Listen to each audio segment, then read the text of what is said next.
আমি আয়াত, কলেজের ইন্টার প্রথম বর্ষের সায়েন্সের ছাত্রী। আমরা দুই ভাই বোন। আমার ভাইয়া বড়, সে কানাডা পড়াশোনা করে। আব্বু ব্যবসা করেন, আম্মু গৃহিণী। আজ কলেজের প্রথম দিন। আম্মুর সাথে নাস্তা করে কলেজের জন্য বের হই। আব্বু ব্যবসার এক কাজে সিলেট গেছে, কালকে আসবে। তোর এতক্ষণে আসার সময় হলো? আজ কলেজে না যাইতিস? আরে আয়াত, তোর দেরি কেন হলো? না আসলেই পারতি। দোস্ত, সরি, প্লিজ রাগ করিস না। আরে নাস্তা করতে দেরি হয়ে গেছে। তোরা তো জানিস আম্মু না খেয়ে যেতে দেয় না। তোরা না আমার বেস্ট ফ্রেন্ড, প্লিজ রাগ করিস না, প্লিজ প্লিজ প্লিজ। হয়েছে, ফার্ম কম দে, এখন চল, দেরি হয়ে যাইতেছে। চল। আয়াত, তোকে খুব সুন্দর লাগছে। পুরাই পরি লাগছে। ধন্যবাদ। কথা বলতে বলতে কলেজে আসলাম। আমরা চারজন যেখানে থাকবো সেখানে কথা থাকবে না তা কি করে হয়? আমরা সবাই একই ডিপার্টমেন্টের কলেজে অ্যাডমিশন নেই। আমরা স্কুল লাইফ থেকে একসাথে আছি। কলেজটা খুব সুন্দর। হুম। এখন চল ক্লাসে যাই। দূর, ক্লাসে পরে যাই, আগে ক্যাম্পাসটা ঘুরে দেখি, তারপর ক্লাসে যাব। হ্যাঁ, ক্লাসে পরে যাব। চল ওইদিকে যাই। কলেজটা পুরো ঘুরে দেন ক্লাসে যাই। সবাই একসাথে গিয়ে বসি। একটু পর ক্লাসের স্যার আসে। আমরা সবাই সবার পরিচয় দিই। আমাদের সাথে স্যারদের ভালো সম্পর্ক হয়ে ওঠে। একে একে সব ক্লাস করে সবাই বাসায় আসি। আজকে সবাই অনেক মজা করি। এতক্ষণ তোর আসার সময় হলো? বিকাল 5টা বাজে, এতক্ষণ কোথায় ছিলি? আম্মু সরি, আসলে কলেজ শেষ করে রেস্টুরেন্টে গিয়েছিলাম, খাওয়া দাওয়া করে ঘুরে আসছি। কল করে বলবি তো যে তোর আসতে দেরি হবে? মোবাইলটাও বন্ধ করে রাখছুস, আর তোর বন্ধুরাও কল ধরলো না। কত টেনশনে ছিলাম আমি। আমি আর তোকে নিয়ে পারি না। আমার জীবনটা শেষ করে দিলি তোরা সবাই। হইছে। এই টেপ রেকর্ড আর ঘুমানোর আগে বন্ধ হবে না। এখনো এখানে দাঁড়িয়ে আছিস কেন? রুমে গিয়ে ফ্রেশ হ। যাচ্ছি। এখন কিছু বললে তৃতীয় বিশ্বযুদ্ধ শুরু হবে। কিছু না বলে রুমে চলে আসলাম। এখন যদি কিছু বলি তাহলে বাসায় তৃতীয় বিশ্বযুদ্ধ শুরু হয়ে যাবে। রুমে এসে ফ্রেশ হয়ে আমার গাছগুলোতে পানি দিলাম। তখনই মোবাইলে কল আসলো। রুমে গিয়ে দেখি ভাইয়া কল দিচ্ছে। আসসালামু আলাইকুম। ওয়ালাইকুম আসসালাম। কেমন আছিস? আলহামদুলিল্লাহ ভালো। তুমি ভালো আছো? আলহামদুলিল্লাহ। তুই কি করিস? কলেজ থেকে ফিরে ফ্রেশ হলাম। তুমি কি করো? খাবার খেয়ে আসলাম তো। কি শুনি তোর ব্যাপারে? বাহ, আম্মাজান বাংলাদেশে থেকে কানাডা খবর পাঠাইয়া দিছে। আম্মাজানকে তো এর জন্য পুরস্কার দেয়া দরকার। কি বলো তুমি, মিউজিয়াম থেকে নিয়ে আসবো নাকি? আসতে বল, আম্মু শুনলে তোর সাথে আমাকেও কথা শুনাইবে। বাহ, বাপ বেটা মিলে মেয়েটাকে বান্দর বানাইতো ছোস। কই মেয়েটাকে কিছু বলবো না, সাথে তাল মিলাইতো ছোস। আরে আম্মু রাগ কইর না। আয়াত কি ছোট বাচ্চা, বা কুমিল্লা কি নতুন জায়গা নাকি যে হারিয়ে যাইব? আর এভাবে চিল্লাইয়া বললে কি শুনবো? আমি ওরে বোঝাইয়া বলবো যে ওরা যাতে এমন না করে। আমি তো ইচ্ছে করে করিনি। আচ্ছা, আমি খেয়াল রাখবো যাতে এমন আরো কখনো না হয়। রাখ তোর কথা। আবির, তুই কি বললি? আমি চিল্লাই?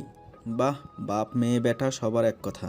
ঠিক আছে, যেদিন চলে যাব সেদিন বুঝবি, বলে দিলাম। আম্মু, তুমি কোথায় যাইবা? তোমাকে ছাড়া তো বাবা থাকতে পারে না। দেখো না, সিলেট গিয়েও তোমার সাথে সারা দিন কথা বলে। আম্মু রাগ কইরো না, আমি তোমাকে তো এটা মিন করতে চাই নাই। ওই বজ্জাত মাইয়া, কি বললি? তোর মুখে কি কিছু আটকাই না? আম্মু, সত্যি কথা বলতে আমার মুখে কখনো কেন আটকায় না। তুমি অনেক লাকি যে আমার বাবার মতো স্বামী পেয়েছো। আমার আম্মুও কম না। তোমাদেরকে বাবা মা হিসেবে পেয়ে আমি আর আয়াত অনেক ভাগ্যবান। আমার সোনার টুকরো ছেলে। ও, আমি তো কারোর কিছু হইই না। তুই তো আমার সোনার টুকরো মেয়ে। হ্যাঁ, তুই তো আমাদের সবার রাজকন্যা, কলিজের টুকরো। হুম তো তুমি কবে আসবে ভাইয়া? মিস করি তোমায়। হ্যাঁ আবি, তুই আসবি কবে? কতদিন তোকে দেখি না। মা, আমি তাড়াতাড়ি আসবো। আর ও, এই যে ভিডিও কলে কথা বলতাছি। এইভাবে কি আর ভালো মতো দেখা যায়? তুই তাড়াতাড়ি চলে আয়। আচ্ছা, আল্লাহ হাফেজ, পরে কথা হবে। আল্লাহ হাফেজ। আল্লাহ হাফিজ। ঠিক মতো নিজের খেয়াল রাখিস। আয়াত, তুই নামাজ পড়তে বস। ওকে। চলে যাওয়ার পর নামাজ পড়ে পড়া শেষ করে ডিনার করে রুমে এসে ফেসবুকে যেতেই হঠাৎ মেসেজ আসলো। আইডির নাম কাব্য চৌধুরী দেয়া। আমার মনের গহীনের অন্তরালে শুধু তোমারই বসবাস। আপনি কে? কোনো রিপ্লাই নাই, মেসেজ অপশন বন্ধ করে দিছে। দূর, এই সব বাদ দিয়ে আমি রকি, শুভ ও তিথির সাথে আড্ডা দিয়ে ঘুমাইয়ে গেলাম। কারণ বেশি রাত জাগলে আমার মা জননী পুরো বাড়ি মাথায় উঠাইব। সকালে আজানের শব্দে ঘুম ভাঙলো। অজু করে নামাজ শেষ করে বারান্দায় গিয়ে ফুলের টবে পানি দিলাম ও পরিবেশটা উপভোগ করতে লাগলাম। সকালের এই পরিবেশটা খুব সুন্দর। নিরিবিলি ও পাখির কিচিরমিচিরের আওয়াজ মনের সব কষ্ট ক্লান্তি দূর করে। 1-1.5 ঘন্টা পরিবেশটা উপভোগ করে ডাইনিং রুমে গিয়ে দেখি বাবা বসে খবরের কাগজ পড়ছেন। বাবা, তুমি কখন আসছো? ভোরবেলায় আসছে। আমার মামুনের ঘুম কেমন হলো? ভালোই হয়েছে। তোমার প্রজেক্ট কেমন হলো? আল্লাহর রহমতে ভালোই হয়েছে। তো কলেজ আছে আজকে? হ্যাঁ আছে। চল নাস্তা করতে। আমি মা বাবার সাথে নাস্তা করে রেডি হয়ে কলেজের জন্য বের হই। শুভ, রকি, তিথি ও আমি কথা বলতে বলতে কলেজের গেট দিয়ে ঢুকতেই আমি এক ছেলের সাথে ধাক্কা খেলাম। এই মেয়ে, দেখে চলতে পারো না? সরি, আমি আপনাকে খেয়াল করি নাই। খেয়াল কই থাকে তোমার? আজব লোক তো আপনি। বললাম তো আমি দেখি নাই। পায়ের উপর পা দিয়ে ঝগড়া কেন করছেন? একে তো নিজের দোষ, তার উপর আমাকে বলছো আমি ঝগড়া করছি। দূর সরেন সামনে থেকে। এই বলে আমি পাশ কাটিয়ে চলে আসি, কারণ আমার এত ঝগড়া করার ইচ্ছে নেই। আমি আসার সময় খেয়াল করেছি ছেলেটা আমার দিকে রাগী দৃষ্টি নিক্ষেপ করেছে। কিছু বলতে যেও কিছু বলে নাই। ক্লাসে শুরু হলো। হঠাৎ ইকবাল স্যার এসে বলল, আয়াত, রকি, শুভ, তিথি, চল তোরা। জি স্যার। কেন স্যার? তোদের পরশুদিন নবীনবরণ। আমাদের কি কিছু করতে হবে? হ্যাঁ, তোরা 4 জন আর সেকেন্ড ইয়ারের কয়েকজন মিলে আয়োজন করবি। স্যার, শুনলাম এবার নাকি কোনো বিশেষ অতিথি আসবে। হ্যাঁ, এই কলেজের প্রতিষ্ঠাতার ছেলে ফিজিক্স টিচার হিসেবে আসবে কানাডা থেকে, তাই অনুষ্ঠান বড় করে হবে। তার মানে আমাদের নবীনবরণ আর ফিজিক্সের টিচারের জয়েনিং এর শুভেচ্ছা একদিনে? নীলাদ্র, ওরা তোদের সাহায্য করবে। আমি অডিটোরিয়ামে ঢুকে নীলাদ্রকে দেখে শকড, কারণ কলেজে ঢুকতে যেই ছেলের সাথে ঝগড়া, এটা ওই ছেলেটা। ও ঠিক আছে স্যার। কিরে, তুই কি ভাবছিস? ভিতরে যা। এই ছেলে তখন তো কত কিছু বললো, এখন কিছু বললো না। হয়তো নিজের ভুল বুঝছে। কি রে, এটা তো ওই ছেলেটা না? হ্যাঁ, তার মানে এ সিনিয়র। কি রে, তুই কিছু বলছিস না? চুপ থাক, বাদ দে। যদি কিছু করে? আমাদের আজ পর্যন্ত কেউ কিছু করতে পারছে। তুই এত ভয় পাস না। তোরা কি কথা বলছো? এদিকে আয়। জি। নীলাদ্র, এরা তিথি, আয়াত, শুভ, রকি, ওরা সব বেস্ট ফ্রেন্ড। আর শুভ, তোরা শোন, নীলাদ্র, অভি, নাইম, মিম, শিমু, শিশির ওরা আগের বার আয়োজনে সাহায্য করেছে, এবার তোরা করবি। জি স্যার। তখন রিমি ম্যাম আসলো। রিমি ম্যাম তোদের সাথে থাকবে। ম্যাম তোদের বলবে কি কি করতে হবে। নীলাদ্র, আয়াত, তোমরা গিয়ে প্রতিটা ক্লাসে কে কিসে অংশ নিবে তার লিস্ট করো এবং বলবা মেয়েরা শাড়ি ও ছেলেরা পাঞ্জাবি পরে। ম্যাম, অন্য জামা পরলে কি হবে? তুমি কি ম্যামের কথা বুঝোনি? সবাই একরকম পড়লে সুন্দর লাগবে। তুমি এত কথা বলো কেন? যেটা বলেছে ওটা করো। আয়াত, সবাইকে বলবা সুন্দরভাবে যেন আসে। জি। এই ছেলে ভালো কি করে হবে? ফাজিল ছেলে। তোরে তো আমি জায়গা মতো বাস দিমু। আমরা অডিটোরিয়াম থেকে একসাথে বের হয়ে আসি। আমি আর নীলাদ্র সব ক্লাসে যেয়ে ঘোষণার অনুষ্ঠানে যারা অংশ নেবে তাদের নামের লিস্টটা নিয়ে অডিটোরিয়ামে আসলাম। আমারও নীলাদ্রের মাঝে কোনো কথা হয় নাই। সব ক্লাসে বলছিস? নীলাদ্র গিয়ে তার বন্ধুদের সাথে কথা বলছে। কি রে, তুই নীলাদ্রি ভাইয়ের দিকে কি দেখছিস? ভাইয়া কি তোকে কিছু বলেছে? আমার সামনে দাঁড়িয়ে তো চোখ যাবেই।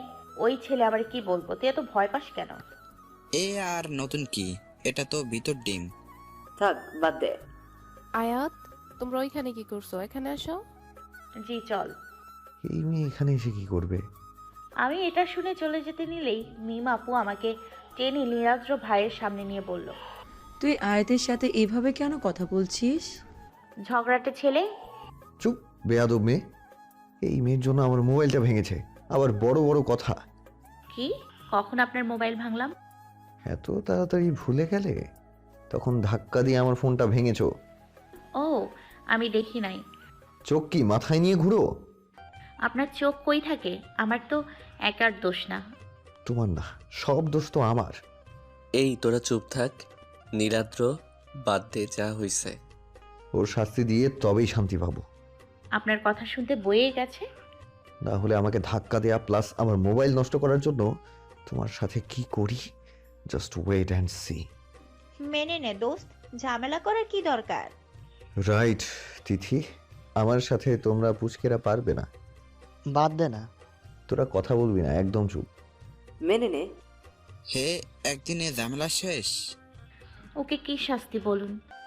বেশি না, কলেজের মাঠটা তোমার একা পরিষ্কার করতে হবে। কি? কখনোই না। কি বলছো? ও একা কিভাবে পুরো মাঠ পরিষ্কার করবে? অন্য কিছু করতে দে। না, তোরা ভালো মতো জানিস আমার এত কথা পছন্দ না। তিথি, রকি, ভাইয়া প্লিজ অন্য কিছু করতে দেন। না, ও যেভাবে মাঠে ধাক্কা দিয়ে ফেলেছে প্লাস আমার মোবাইলটা ভেঙেছে, এটাই ওর শাস্তি। কখনোই না, আমি এটা করব না। আমি মোবাইল কিনে দিব। দাম কত মোবাইলের? বেশি না, 1,50,000 টাকা। কি? জি হয়, এখন টাকা দাও, নয়তো মাঠ পরিষ্কার করো। 2 দিন সময় দেন। না, এখন মানে এখন। এই, আমি আর কোনো এক্সকিউজ শুনবো না, যে কোনো একটা করো, আমার সময়ের দাম আছে। কিছু বলতে যাব তখন এখন এত টাকা এমিলির কাছে চাইবো কি করে? মাঠ পরিষ্কার করে নে। আর কোনো উপায় নেই, প্লিজ করে নে। মাঠে বেশি ময়লা নেই। ময়লাটা সমস্যা না, আমার সম্মান থাকবে না, সবাই হাসবে আমায় নিয়ে। তখন নীলাদ্রর বন্ধুরা এসে বলল, কেউ হাসবে না। আমাদের উপর কেউ কথা বলবে না। নীলাদ্র এমন করতো না। মোবাইলটা ওর মায়ের দেওয়া, তাই তোমার উপর প্রচুর রেগে গেছে। ওর প্রচুর রাগ, তাই মেনে নাও। ও ওই কলেজের পিপি, আর ওকে সব স্টুডেন্টরা ভয় পায়। কেউ কিছু বলবে না। নীলাদ্র আমাদের কথাও শুনবে না, তাই মেনে নাও। মেনে নে প্লিজ। আমরা যদি টাকার কথা বাসায় বলি, আঙ্কেল কলেজে আসবে। ঝামেলা করার দরকার নেই, মেনে নে, এখানেই ঝামেলা শেষ হবে। থাক, আর কিছু বলতে হবে না, আমি রাজি। থাক, আর কিছু বলতে হবে না, আমি রাজি। আমি নীলাদ্রর কাছে গিয়ে বললাম আমি রাজি। নীলাদ্র আমার কথা শুনে একটা মুচকি হাসি দিয়ে বলল চল।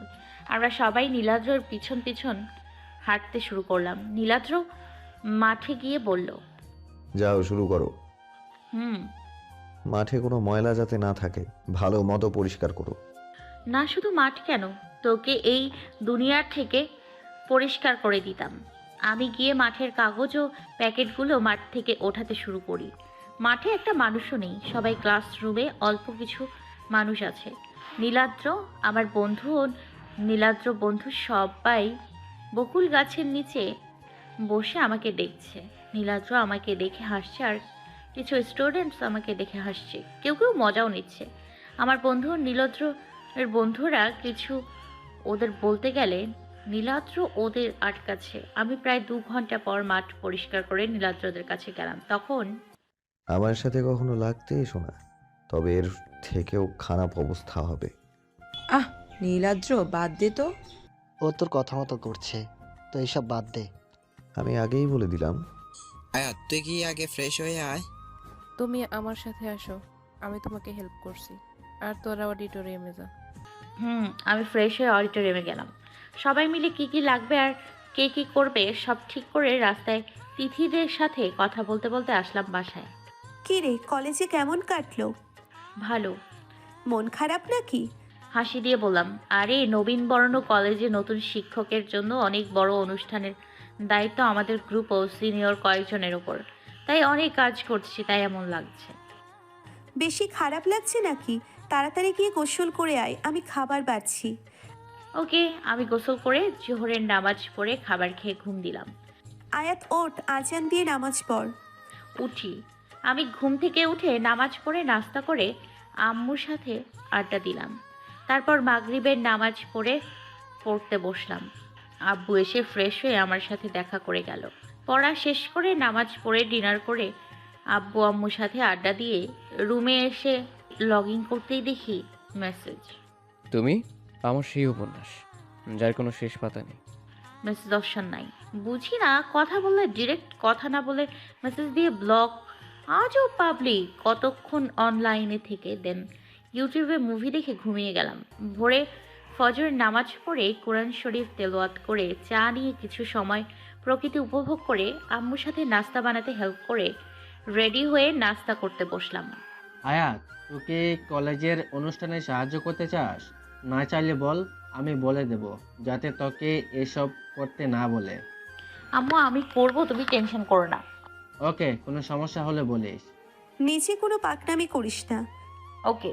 নাস্তা শেষ করে কলেজের উদ্দেশ্যে বাসা থেকে বের হলাম। রাস্তার মোড়ে যেতেই তিথিকে দেখলাম। কিরে তুই একা? রবি, শুভ কোথায়? ওরা আসছে। ও, তোর কি মন খারাপ? সকালবেলা মন খারাপ হতে যাবে কেন? কাল যে থাম, যা হয়েছে হয়েছে। এটা নিয়ে রাগ কইরা মন খারাপ কইরা থাকার মতো মেয়ে না আমি। সো যা হইছে হইছে, এসব বাদ দে।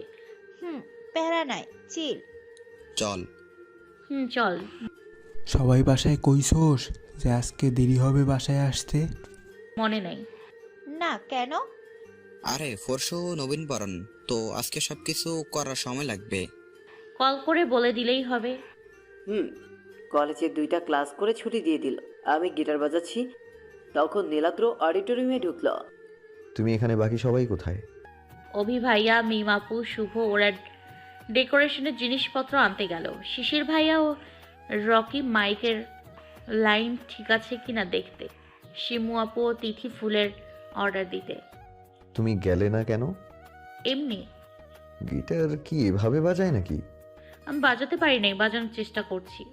আমাকে গিটারটা দাও, কিভাবে বাজাতে হয় আমি দেখাচ্ছি। আপনি এত ভালো করে কথা বলছেন হঠাৎ? তোমার সাথে আমার কোনো ঝামেলা নেই, শুধু মোবাইলটা আমার প্রিয় ছিল।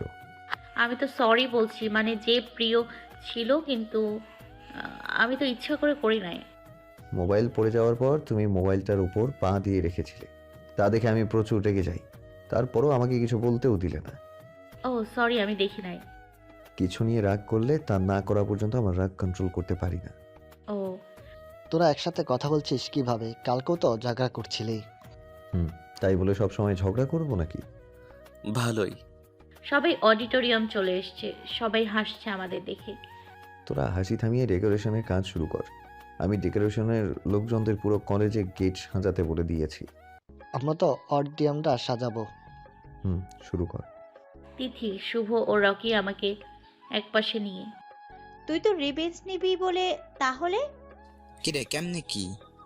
আরে আমি ভাবছিলাম, কিন্তু মোবাইল পড়ে যাওয়ার পর আমি মোবাইলটার ওপর পা দিয়ে রাখছি, তো দোষ যেখানে আমার, তাই। ও আচ্ছা, চল কাজ করি। অভি, কাল তোরা কলেজে আসার সময় ফুল নিয়ে আইস। হ্যাঁ, আমাদের তো আনতেই হবে। তোদের রেডি হতে হতে অনুষ্ঠান যেন অর্ধেক শেষ না হয়। বলতেই সবাই হাসা শুরু করলো। আমরা না সাজে তোরা ছেলেরা সাজবি নাকি? না, আমাদের আটা ময়দা দেওয়ার কোনো ইচ্ছে নেই। এমনিতেই যে আটা ময়দা আমরা সাজালে তো আটা ময়দা আর পাওয়াই যাবে না। আপুরা, কাল আপনারা তাড়াতাড়ি আসেন। অনুষ্ঠানের শেষে এত সেজে আসলে কেউ দেখবে না, তখন সাজটাই বৃথা। তোদের কেউ দেখতে বলেছে? আমরা নিজেদের জন্য সাজি, অন্যকে দেখানোর জন্য না। আচ্ছা বাদ দাও, ডেকোরেশনটা তো করতে হবে। তোদের পরে দেখে নেব। ডেকোরেশনের সব কাজ কমপ্লিট করে বাসায় গিয়ে ফ্রেশ হয়ে নামাজ পড়ে খাবার খেয়ে আম্মুর সাথে আড্ডা দিয়ে সন্ধ্যায় আমি, আম্মু, আব্বুর অফিসে গেলাম। আব্বু চলো আমরা শপিংয়ে যাব। তোমরা যাও, আমি তোমাদের সাথে কি করতে যাব? শপিং ব্যাগ নিতে আর বিল পে করতে। আব্বু চলো প্লিজ। ওকে চল। আমরা শপিং করে রাতের ডিনার করে বাসায় আসি। নামাজ পড়ে আমি, তিথি, শুভ ও রকি গ্রুপ কলে কথা বলে আড্ডা দিয়ে ঘুমাই গেলাম। ফজরের আজানের ধ্বনি কানে আসতেই ঘুমটা ভেঙে গেছে। ঘুম থেকে উঠে ফ্রেশ হয়ে অজু করে এসে নামাজ পড়লাম। নামাজ পড়ে কোরআন শরীফ তেলাওয়াত করে রান্নাঘরে গিয়ে কফি বানিয়ে আমার রুমের বারান্দায় এসে দাঁড়ালাম। সকালের ঠান্ডা বাতাস, সূর্য উদয়, পাখির কিচিমিচির শব্দের সাথে কফি খেতে ভালোই লাগে। মনটা সারাদিন হাসি খুশি ও ফুরফুরে মেজাজে থাকে। প্রকৃতির এই অপূর্ব দৃশ্যে ডুবে থাকতেই মন চায়। কিছুটা সময় পর আমার ফুলের কাছে পানি দিলাম। রুমে গিয়ে বিছানা গুছিয়ে গোসল করে নিচে গেলাম। গুড মর্নিং মামুনি। গুড মর্নিং আব্বু। রেডি হলে না? আজ তো নবীবরণ। খেয়ে রেডি হব। আই নাস্তা করতে। আমরা নাস্তা করে আমি রুমে এসে মিষ্টি কালারের শাড়ি হিজাব বেঁধে হালকা লিপস্টিক, চোখে কাজল, হাতে মিষ্টি কালারের চুড়ি, হাতে একটা সাইড ব্যাগ, ব্যাস আমি রেডি হতেই তিথির কল। তুই কি রেডি? তাড়াতাড়ি আয়, আমাকে তো রেডি হতে হবে, দেরি হয়ে যাবে। আমি রেডি না হয়ে আসবো নাকি? রেডি হয়েছি, এখন আসতে সময় লাগবো তো। আয় তুই ফার্স্ট। আসি। আমি সিঁড়ি দিয়ে নেমে আম্মু আমি যাই। সুন্দর লাগছে, এত তাড়াতাড়ি কই যাবি? তিথির বাসায় ওকে শাড়ি পরাবো, তারপর ও রেডি হলে কলেজ যাব। তাহলে তোর আব্বুর সাথে যা, তোকে তিথির বাসার সামনে নামিয়ে যাবে। ওকে, আব্বু কই? এই তো আমি। ওয়াও, আমার মামুনিটাকে তো অনেক সুন্দর লাগছে, পুরাই পরি লাগছে। দেখতে হবে না আমি কার মেয়ে? কথা না বলে তাড়াতাড়ি যা, তিথি ওয়েট করতেছে। চলো আব্বু। আম্মু আসি। চল আমরা আসি। সাবধানে যাও। ওকে। আমি গিয়ে আব্বুর গাড়িতে উঠে বসলাম। আব্বু আমাকে তিথির বাসার সামনে নামিয়ে দিয়ে আব্বু চলে গেল। আমি তিথির বাসার কলিং বেল বাজালাম। কি রে মা, কেমন আছিস? আন্টিকে জড়িয়ে ধরে বললাম, ভালো আন্টি, তুমি কেমন আছো? আমার মাকে দেখে কি কেউ খারাপ থাকতে পারে? তাই? হ্যাঁ। আমার মাটাকে তো অনেক সুন্দর লাগছে। আজকে তো আমার মাকে দেখে কেউ চোখই ফেরাতে পারবে না। আন্টি তুমি যে কি বলো না। লজ্জায় তো পুরো মুখ লাল হয়ে গেছে। তুমি থামবে মা, আমার রেডিও হতে হবে। আয়াত, তুই তোর আলাপ পরে করিস, চল। বাসায় মুখ তো ভালোই চলে, বাইরে গেলে তো কথা বের হয় না। না আয়াত চল। তিথিকে পিঙ্ক কালারের শাড়ি পরিয়ে শুভদের কল দিয়ে আসতে বলি। তিথিও আমার মতো লিপস্টিক, কাজল, পিঙ্ক চুড়ি, সাইড ব্যাগ নিয়ে রেডি। আমরা দুজনেই হালকা সাজি, বেশি মেকআপ করি না। আন্টিকে বাই বলে আমিও তিথি বের হয়ে গেলাম। তখনই মোবাইলে একটা মেসেজ এলো। মেসেজ ওপেন করতেই, আমি তোমার রঙে নিজেকে রাঙাতে চাই, তাই তো আসছি তোমার কাছে নিজেকে রাঙাতে। রাস্তার মোড়ে যেতেই শুভ ও রকিকে দেখলাম। শুভ ও রকি দুজনেই ওই কালো কালারের পাঞ্জাবি পরা, হাতে কালো ঘড়ি, দুজনকেও খুব সুন্দর লাগছে। রাস্তায় আমরা টুকটাক কথা বললাম। আমরা সবাই কলেজে গেলাম। কলেজের মাঠে যেতেই দেখলাম নীলাদ্র ভাইয়া ও তার ফ্রেন্ডরা, তাদের কাছে যেতে লাগলাম। নীলাদ্র সাদা পাঞ্জাবি, হাতে কালো ঘড়ি, চুলগুলো বাতাসের জন্য ওনার মুখে এসে পড়ছে, অনেক সুন্দর লাগছে। উনি এমনিতেই ফর্সা, আবার সাদা পাঞ্জাবিতে অপূর্ব লাগছে। ওরা থেকে চোখ ফিরিয়ে কোনো মেয়েই পারবে না। আয়াত, তোমাকে অনেক সুন্দর লাগছে। সিম্পল সাজ, ওই অপূর্ব সুন্দরী লাগছে। পুরাই মিষ্টি পরে লাগছে, আর তিথিকে তো লাজুকলতা লাগছে। তোমাদের দুজনকে খুব সুন্দর লাগছে। শাড়িও অনেক সুন্দর করে পরেছো। কোথা থেকে পরে আসলা তোমরা? তোমাদের দুজনকেও অনেক সুন্দর লাগছে। আয়াত শাড়ি পয়রা দিছে। আয়াত, তুমি যে এত সুন্দর করে শাড়ি পরতে পারো আগে বলনি তো? আগে জানলে তোমার থেকে শাড়ি পরতাম। আপু সরি, নেক্সট বার থেকে আমি তোমাদের শাড়ি পয়রাই দিব। ওকে। এই মেয়েরা পারেও বটে, এত সাজুগুজু নিয়ে কথা বলতে ভালো লাগে। এই আয়াতের দিকে তাকিয়ে নীলাদ্র কি ভাবছে? ফর্সা ত্বকে মিষ্টি রঙের শাড়িতে অপূর্ব সুন্দরী লাগছে। কাজল কালো আঁখিতে চোখ পড়লে চোখ সরবে না। মন চায় এই নয়নে চেয়ে দেখি। গোলাপি রাঙা ঠোঁটগুলোতে দেখলে অন্য এক নেশা চলে যায়। মনে হয় ঠোঁট চহিয়ে দিই। এ যেন কোনো আসমান থেকে নেমে আসা হুড়পুরি। ওই নীলাদ্র, কি ভাবিস? এখানে কি শুধু ভাবতে থাকবি নাকি? আজকে অনুষ্ঠান শুরু করবি নাকি ভাবতে থাকবি? ধাক্কা দিয়ে বলল, কি ভাবছিস? ধাক্কা দিচ্ছিস কেন? তুই সাপুরে ডুবি থাকবি আর আমরা ধাক্কা দিলে এই সমস্যা। কি ভাবছিলে এতক্ষণ? হ্যাঁ, নীলাদ্র রাগ দেখিয়ে বলল, আমি কি ভাববো? কথা না বলে চল। কিন্তু তুই কি ভাবছিলি? কথা না বলে চল। কি ভাবছিলাম এতক্ষণ ধরে? হঠাৎ কি হলো আমার? সত্যি কি আয়াত নাকি আমি বেশি ভাবছি ওকে নিয়ে? নীলাদ্র ও সবাই গিয়ে ফুলের তোড়া নিয়ে গেটে গিয়ে দাঁড়ায়। আমাদের নতুন টিচার আহনাব মুক্তাদিরকে আয়াত, নীলাদ্র ও তার বন্ধুরা মিলে আহনাবকে অভ্যর্থনা জানায়। আমাদের কলেজে স্যার আপনাকে স্বাগতম। আহনাফ মুক্তাদির স্টেজে গিয়ে তার বক্তব্য প্রদান করে। সে তার পরিচয় দেয়। আমি আনহাফ মুক্তাদির। আমি কলেজের কেমিস্ট্রি টিচার হিসেবে অধ্যয়ন করি। আমি তোমাদের টিচারের সাথে একজন বন্ধু মনে করবে। যখন সে সমস্যা হবে তা আমাকে বন্ধুর মতো শেয়ার করবে। পড়াশোনার পাশাপাশি আমি তোমাদের সমস্যার সমাধান করার চেষ্টা করব। ধন্যবাদ আমার কথা মনোযোগ দিয়ে এতক্ষণ শোনার জন্য। আনহাফ মুক্তাদিরের বক্তব্য শুনে সবাই মুগ্ধ। সবাই করতালি দিতে থাকে স্টেজে। এরপর এক এক করে সবাই সবার পারফরমেন্স দেয়। তখন সকল ছাত্রছাত্রী চিল্লাতে থাকে যে নীলাদ্র চৌধুরী গান শুনতে চায়। নীলাদ্র স্টেজে হাতে গিটার নিয়ে সুরের ঝংকার তুলল। সেই সুরে পরিবেশটা মুখরিত হয়ে ওঠে। নীলাদ্র গান গাইতে শুরু করলো। দূরে দূরে কেন থাকো, পাশে এসে হাতটি ধরো, চোখে চোখ রেখে বলো ভালোবাসো। ক্লাসের ফাঁকে তোমায় দেখেই প্রথম প্রেমে পড়া, তোমায় দেখে ভালো লাগা, তোমায় ঘিরে সব চাওয়া। তুমি দূর থেকে কেন হাসো, আড়াল থেকে আমায় কেন কাছে ডাকো। কিছু মেঘ অগোচরে, ঠিক বৃষ্টি নামার পরে শীতল হাওয়া বইছে যেন তোমায় দেখে। আমি যাচ্ছি কোনো ডুবে ঘুরে, কোনো রূপকথারই দেশে, আর আঁকছি তোমার মনের ক্যানভাসে। কোন মায়া কোন সুরে বেঁধেছ আমাকে, ছেড়ে যাবে না কখনো। তোমারই চোখেতে পৃথিবী খুঁজে পাই, হারিয়ে যাই তোমাতে যেন। তোমার চোখের কাজল রেখায় আমাকে খুঁজে পাওয়া, সেই দিন থেকে তোমায় ঘিরে আমার সবটুকু চাওয়া। তুমি দূর থেকে কেন হাসো, আড়াল থেকে আমায় কাছে ডাকো। কিছু মেঘ অগোচরে, ঠিক বৃষ্টি নামার পরে শীতল হাওয়া বইছে যেন তোমায় দেখে। আমি যাচ্ছি কোনো ডুবে ঘুরে, কোনো রূপকথারই দেশে, আর আঁকছি তোমায় মনেরই ক্যানভাসে। নীলাদ্রয়ের গান শুনে সবাই মুগ্ধ। চারপাশে সবাই শীষ বাজাচ্ছে ও করতালি দিতে থাকে। আয়াত মুগ্ধ নয়নে নীলাদ্রর দিকে তাকিয়ে আছে এবং আয়াতের দিকেও নীলাদ্র তাকিয়ে আছে। তারা দুজন দুজনের চোখে ডুবে গেল। নীলাদ্রি ভাইয়া অনেক সুন্দর গান করে, তাই না? কথাটা বলে আয়াতের দিকে তাকাতেই দেখল আয়াত ও নীলাদ্র একে অপরের দিকে তাকিয়ে আছে। তিথি তাই দুষ্টুমি করে আয়াতের পিছনে গিয়ে কানে জোরে জোরে আয়াত বলল। আয়াত আওয়াজ শুনে থরফরিয়ে উঠল, বলল, কি কি হয়েছে?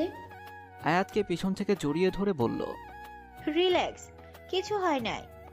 আয়াত তিথিকে ছাড়িয়ে হাত ধরে সামনে টেনে নিয়ে বলল, তাহলে চিৎকার করলি কেন বান্দর মাইয়া? তো বান্ধবী, আপনি চোখে চোখে প্রেম করবেন, আমরা ধাক্কা দিলে শুনবেন না, তাহলে চিৎকার করব না তো কি করব? আয়াত চোখ ছোট ছোট করে বলল, কি পাগলের মতো কথা বলছো? আমি আবার কার চোখে তাকিয়ে প্রেম করি? মাথা কি গেছে তোর নাকি? আমার মাথা যায় নাই, তবে কারো মন চুরি হয়েছে, তাই না? বলে আয়াতকে ধাক্কা দিয়ে তিথি মুস্কি মুস্কি হেসে চোখ টিপ মারল। আয়াত কিছুটা রেগে বলল, পাগল তুই, গানটা অনেক সুন্দর লেগেছে, তাই নীলাদ্র ভাইয়ার দিকে। তিথি চোখ পাকিয়ে বলল, আমি তো নীলাদ্রির ভাইয়ার নাম বলি নাই, অন্য কাউকেও তো। তিথিকে সম্পূর্ণ বলতে না দিয়ে আয়াত হেসে বলল, আমি নীলাদ্র ভাইয়া ছাড়া কারোর দিকে তাকাই নাই। তিথি আয়াতের গাল টেনে বলল, সবার আগে এমন? ওই বলে তুই নিজের অজান্তে নীলাদ্রি ভাইয়ার প্রেমে পড়ছস। আয়াত তিথির হাত ছাড়িয়ে বলল, জি না, তুই একটু বেশি বুঝিস। তিথি মুস্কি হেসে বলল, দেখা যাবে কে বেশি বুঝে। আয়াত তিথিকে ভেঞ্চি দিয়ে বলল, দেখিস তুই। তখন ওই অভি বলল, কি দেখা যাবে? তিথিকে আয়াত কিছু বলতে না দিয়ে বলল, কিছু না, এখানে আপনি। অভি হেসে বলল, নবীনদের ফুল দিয়ে বরণ করতে হবে না। আয়াত সামনে তাকিয়ে দেখল সবাইকে নীলাদ্র, অভি, শিশির, নাইম ভাইয়া ফুল দিচ্ছে। নীলাদ্র ও অভি ওদের সামনে ফুল দিয়ে ওদের সামনে গিয়ে দাঁড়ায়। তিথির সাথে কথা বলতে বলতে খেয়ালই করে নাই নীলাদ্র কখন স্টেজ থেকে নেমে ফুল দিচ্ছে। অভি আয়াতকে লাল গোলাপ দিতে যাবে, তখন তিথি বলল, আয়াতের সাদা গোলাপ পছন্দ। নীলাদ্রি ভাইয়া, আপনি আয়াতকে সাদা গোলাপ দেন, আর আমি লাল গোলাপটা নেই। অভি মুস্কি হেসে তিথিকে 3টা গোলাপ দিল। তিথিও মুস্কি হেসে গোলাপগুলো নিল। নীলাদ্র আয়াতকে 2টা সাদা গোলাপের মাঝে হালকা পিঙ্ক কালারের গোলাপ দিল। আয়াত মুস্কি হেসে গোলাপ নিয়ে বলল, থ্যাঙ্কস। নীলাদ্র চলে যেতে যেতে মুস্কি হেসে বলল, ওয়েলকাম। তারপর কলেজে আয়াত, তিথি, রবি, শুভ, নীলাদ্র, অভি, মিম, শিমু, শিশির, নাইম সবাই মিলে কয়েকটা গ্রুপ পিক তুলল। সবাই সিঙ্গেল পিক তুলল, মেয়েরা ও ছেলেরা আলাদা কিছু গ্রুপ পিক তুলল। তারপর সবাই সবার আইডিতে অ্যাড হলো এবং অভি সবাইকে নিয়ে মেসেঞ্জার গ্রুপ খুলল। সবাই মিলে কলেজ থেকে বের হয়ে যার যার বাসায় চলে গেল। আয়াত বাসার কলিং বেল বাজাতেই রুবিনা বেগম, আয়াতের আম্মু, দরজা খুলে দিয়ে বলল, কেমন গেল অনুষ্ঠান? আয়াত মুচকি হেসে বলল, ভালো খাবার খেয়েছো? রুবিনা বেগম বলল, না, তুই গিয়ে ফ্রেশ হয়ে আয়, একসাথে খাবো, আমি খাবার নিচ্ছি। আয়াত আচ্ছা বলে রুমে গিয়ে শাড়ি ও গহনা খুলে গোসল সেরে নামাজ পড়ে নিচে গেল। আয়াতকে টিভি ছাড়তে দেখে রুবিনা বেগম রেগে বলল, টিভি দেখতে দেখতে না খেলে কি ভাত হজম হবে না নাকি? আয়াত মুখ কুঁচকে সোফায় বসতে বসতে বলল, আম্মু, ক্রাইম পেট্রোল দেখবো এক সময়, ওই তো দেখ। রুবিনা বেগম সোফায় বসে খাইয়ে দিতে দিতে বলল, তাই তো, না দেখলে তো জীবন চলবে না। আয়াত খেতে খেতে বলল, তারপর রুবিনা বেগম আয়াতকে খাইয়ে আয়াতের মাথায় কিছু সময় বিলি দিয়ে বলল, তাড়াতাড়ি দেখে গিয়ে ঘুমা। বলে উপরে উনি ঘুমাতে চলে গেল। তার যেতেই আয়াতের মোবাইলে মেসেজ আসলো। আয়াত মেসেজ চেক করতেই দেখল কাব্য চৌধুরী আইডি থেকে মেসেজ। তুমি আমার সেই মনের মানুষ যাকে দেখলেই আপনা আপনি মুখে হাসি চলে আসে। আয়াত মেসেজটা দেখে রিপ্লাই করল, আপনি কে? নিজে মেসেজ দেন, আমি মেসেজ দিলে রিপ্লাই করেন না কেন? মেসেজের রিপ্লাই নাই। কাব্য চৌধুরী আইডিতে ঢুকতেই দেখল কোনো পিক নাই, কোনো পোস্ট নেই। আয়াত আর কিছু না ভেবে টিভিতে মন দিল। কিছুক্ষণ পর আসরের আজান শুনে টিভি বন্ধ করে নামাজ পড়ে। বারান্দার কাছে পানি দিয়ে ছাদ থেকে কাপড় এনে দেখল রুবিনা বেগম কিচেনে পকোড়া বানাচ্ছে। আয়াত গিয়ে সাহায্য করলো। তারপর রুবিনা বেগম ও আয়াত মিলে পকোড়া খেয়ে কিছুক্ষণ বাইরে হাঁটতে বের হলো। মাগরিবের সময় বাসায় ফিরে নামাজ পড়ে। আয়াত নিচে আসতেই দেখল আকরাম সাহেব বাসায় ফিরছে। আকরাম সাহেব আয়াতকে দেখে বলল, মামুনি, কেমন কাটলো আজ? আয়াত বাবাকে জড়িয়ে ধরে বলল, ভালো। তোমার? আকরাম সাহেব মেয়েকে জড়িয়ে নিয়ে বলল, ভালো। আয়াত আকরাম সাহেবকে ছেড়ে বলল, তুমি ফ্রেশ হয়ে আসো। আকরাম সাহেব ফ্রেশ হতে গেল। আয়াত সবার জন্য চা আর আলু পরোটা বানালো। আকরাম সাহেব, রুবিনা বেগম ও আয়াত মিলে চা আর পরোটা খেতে খেতে আবিরের সাথে কথা বলতে থাকে। তারপর আয়াত রুমে এসে পড়তে বসে। পড়া শেষ করে ডিনার করে অনলাইনে তিথি, শুভ ও রকিদের সাথে আড্ডা দেয়। এরপর অভিদের গ্রুপে মেসেজ করে। এশারের নামাজ পড়ে বারান্দায় গিয়ে রাতের শহর উপভোগ করে ঘুমাতে চলে যায়। ফজরের আজান শুনে আয়াতের ঘুম ভেঙে গেল। ঘুম থেকে উঠে ফ্রেশ হয়ে নামাজ পড়ে কোরআন শরীফ তেলাওয়াত করে। কফি বানিয়ে বারান্দায় সকালের মনোরম পরিবেশ উপভোগ করতে করতে নীলাদ্রর কথা ভাবতে থাকে। আয়াত হঠাৎ আইডিতে ঢুকে নীলাদ্রের পোস্ট দেখতে থাকে। তখনই আয়াত নিজে নিজে বলে ওঠে, নীলাদ্র এর কথা আমি কেন ভাবছি? তবে কি আমি নীলাদ্রকে ভালোবাসি? না, এটা হতে পারে না। নীলাদ্রকে আমি কেন ভালোবাসবো? না, অসম্ভব। কালকে তিথি ওই সব বলছে, তাই আমি এসব ভাবছি। আয়াত নিজেকে বুঝ দিয়ে পড়তে বসে। কিছুক্ষণ পরে নিচে নাস্তা করতে বসে। গুড মর্নিং মামুনি, কেমন আছো? Good morning. আজকে আমরা তোর নানু বাড়িতে যাব, তাড়াতাড়ি আসিস। ওকে। আয়াত নাস্তা শেষ করে রুমে এসে ব্যাগ গুছিয়ে কলেজ ড্রেস পরে রেডি হয়ে কলেজের জন্য বাসা থেকে বের হয়। রাস্তায় তিথি, শুভ, রকি সবাই একসাথে কলেজে যেতে থাকে। হঠাৎ আয়াত বলল, শোন, ওই যে বলছি যে কাব্য চৌধুরী আইডিতে থেকে মেসেজ আসে, কালকে দুপুরে আসতে বলতে মনে নাই। তিথি ও শুভ একসাথে বলে ওঠে, কি মেসেজ দিছে? আয়াত মোবাইলে মেসেজটা দেখিয়ে বলল, এই মেসেজটা আসছে। তিথি নীলাদ্রকে মিন করে বলল, আমি তো ভাবছি তুই শুধু, বাট সেও যে তোকে এত পছন্দ করে ভাবতে পারি নাই।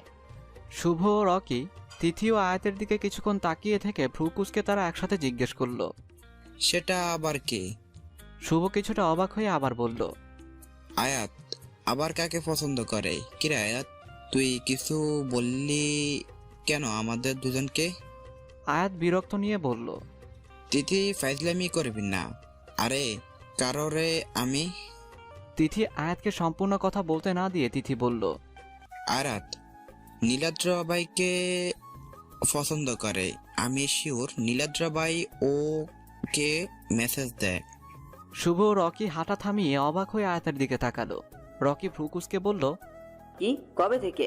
কিরে বললি না আমাদের আর কাহিনী এতদূর ভালোই চলে। ফালতু কথা বলবি না, নীলাদ্রের সাথে আমার কোনো কিছু নেই। আর নীলাদ্র মেসেজ দিলে তো নিজের আইডি দিয়ে দিতে পারে। নীলাদ্রের নাম তো কাব্য চৌধুরী না, আর ওই আইডি থেকে মেসেজ তো নীলাদ্রের সাথে দেখা হওয়ার আগে থেকেই।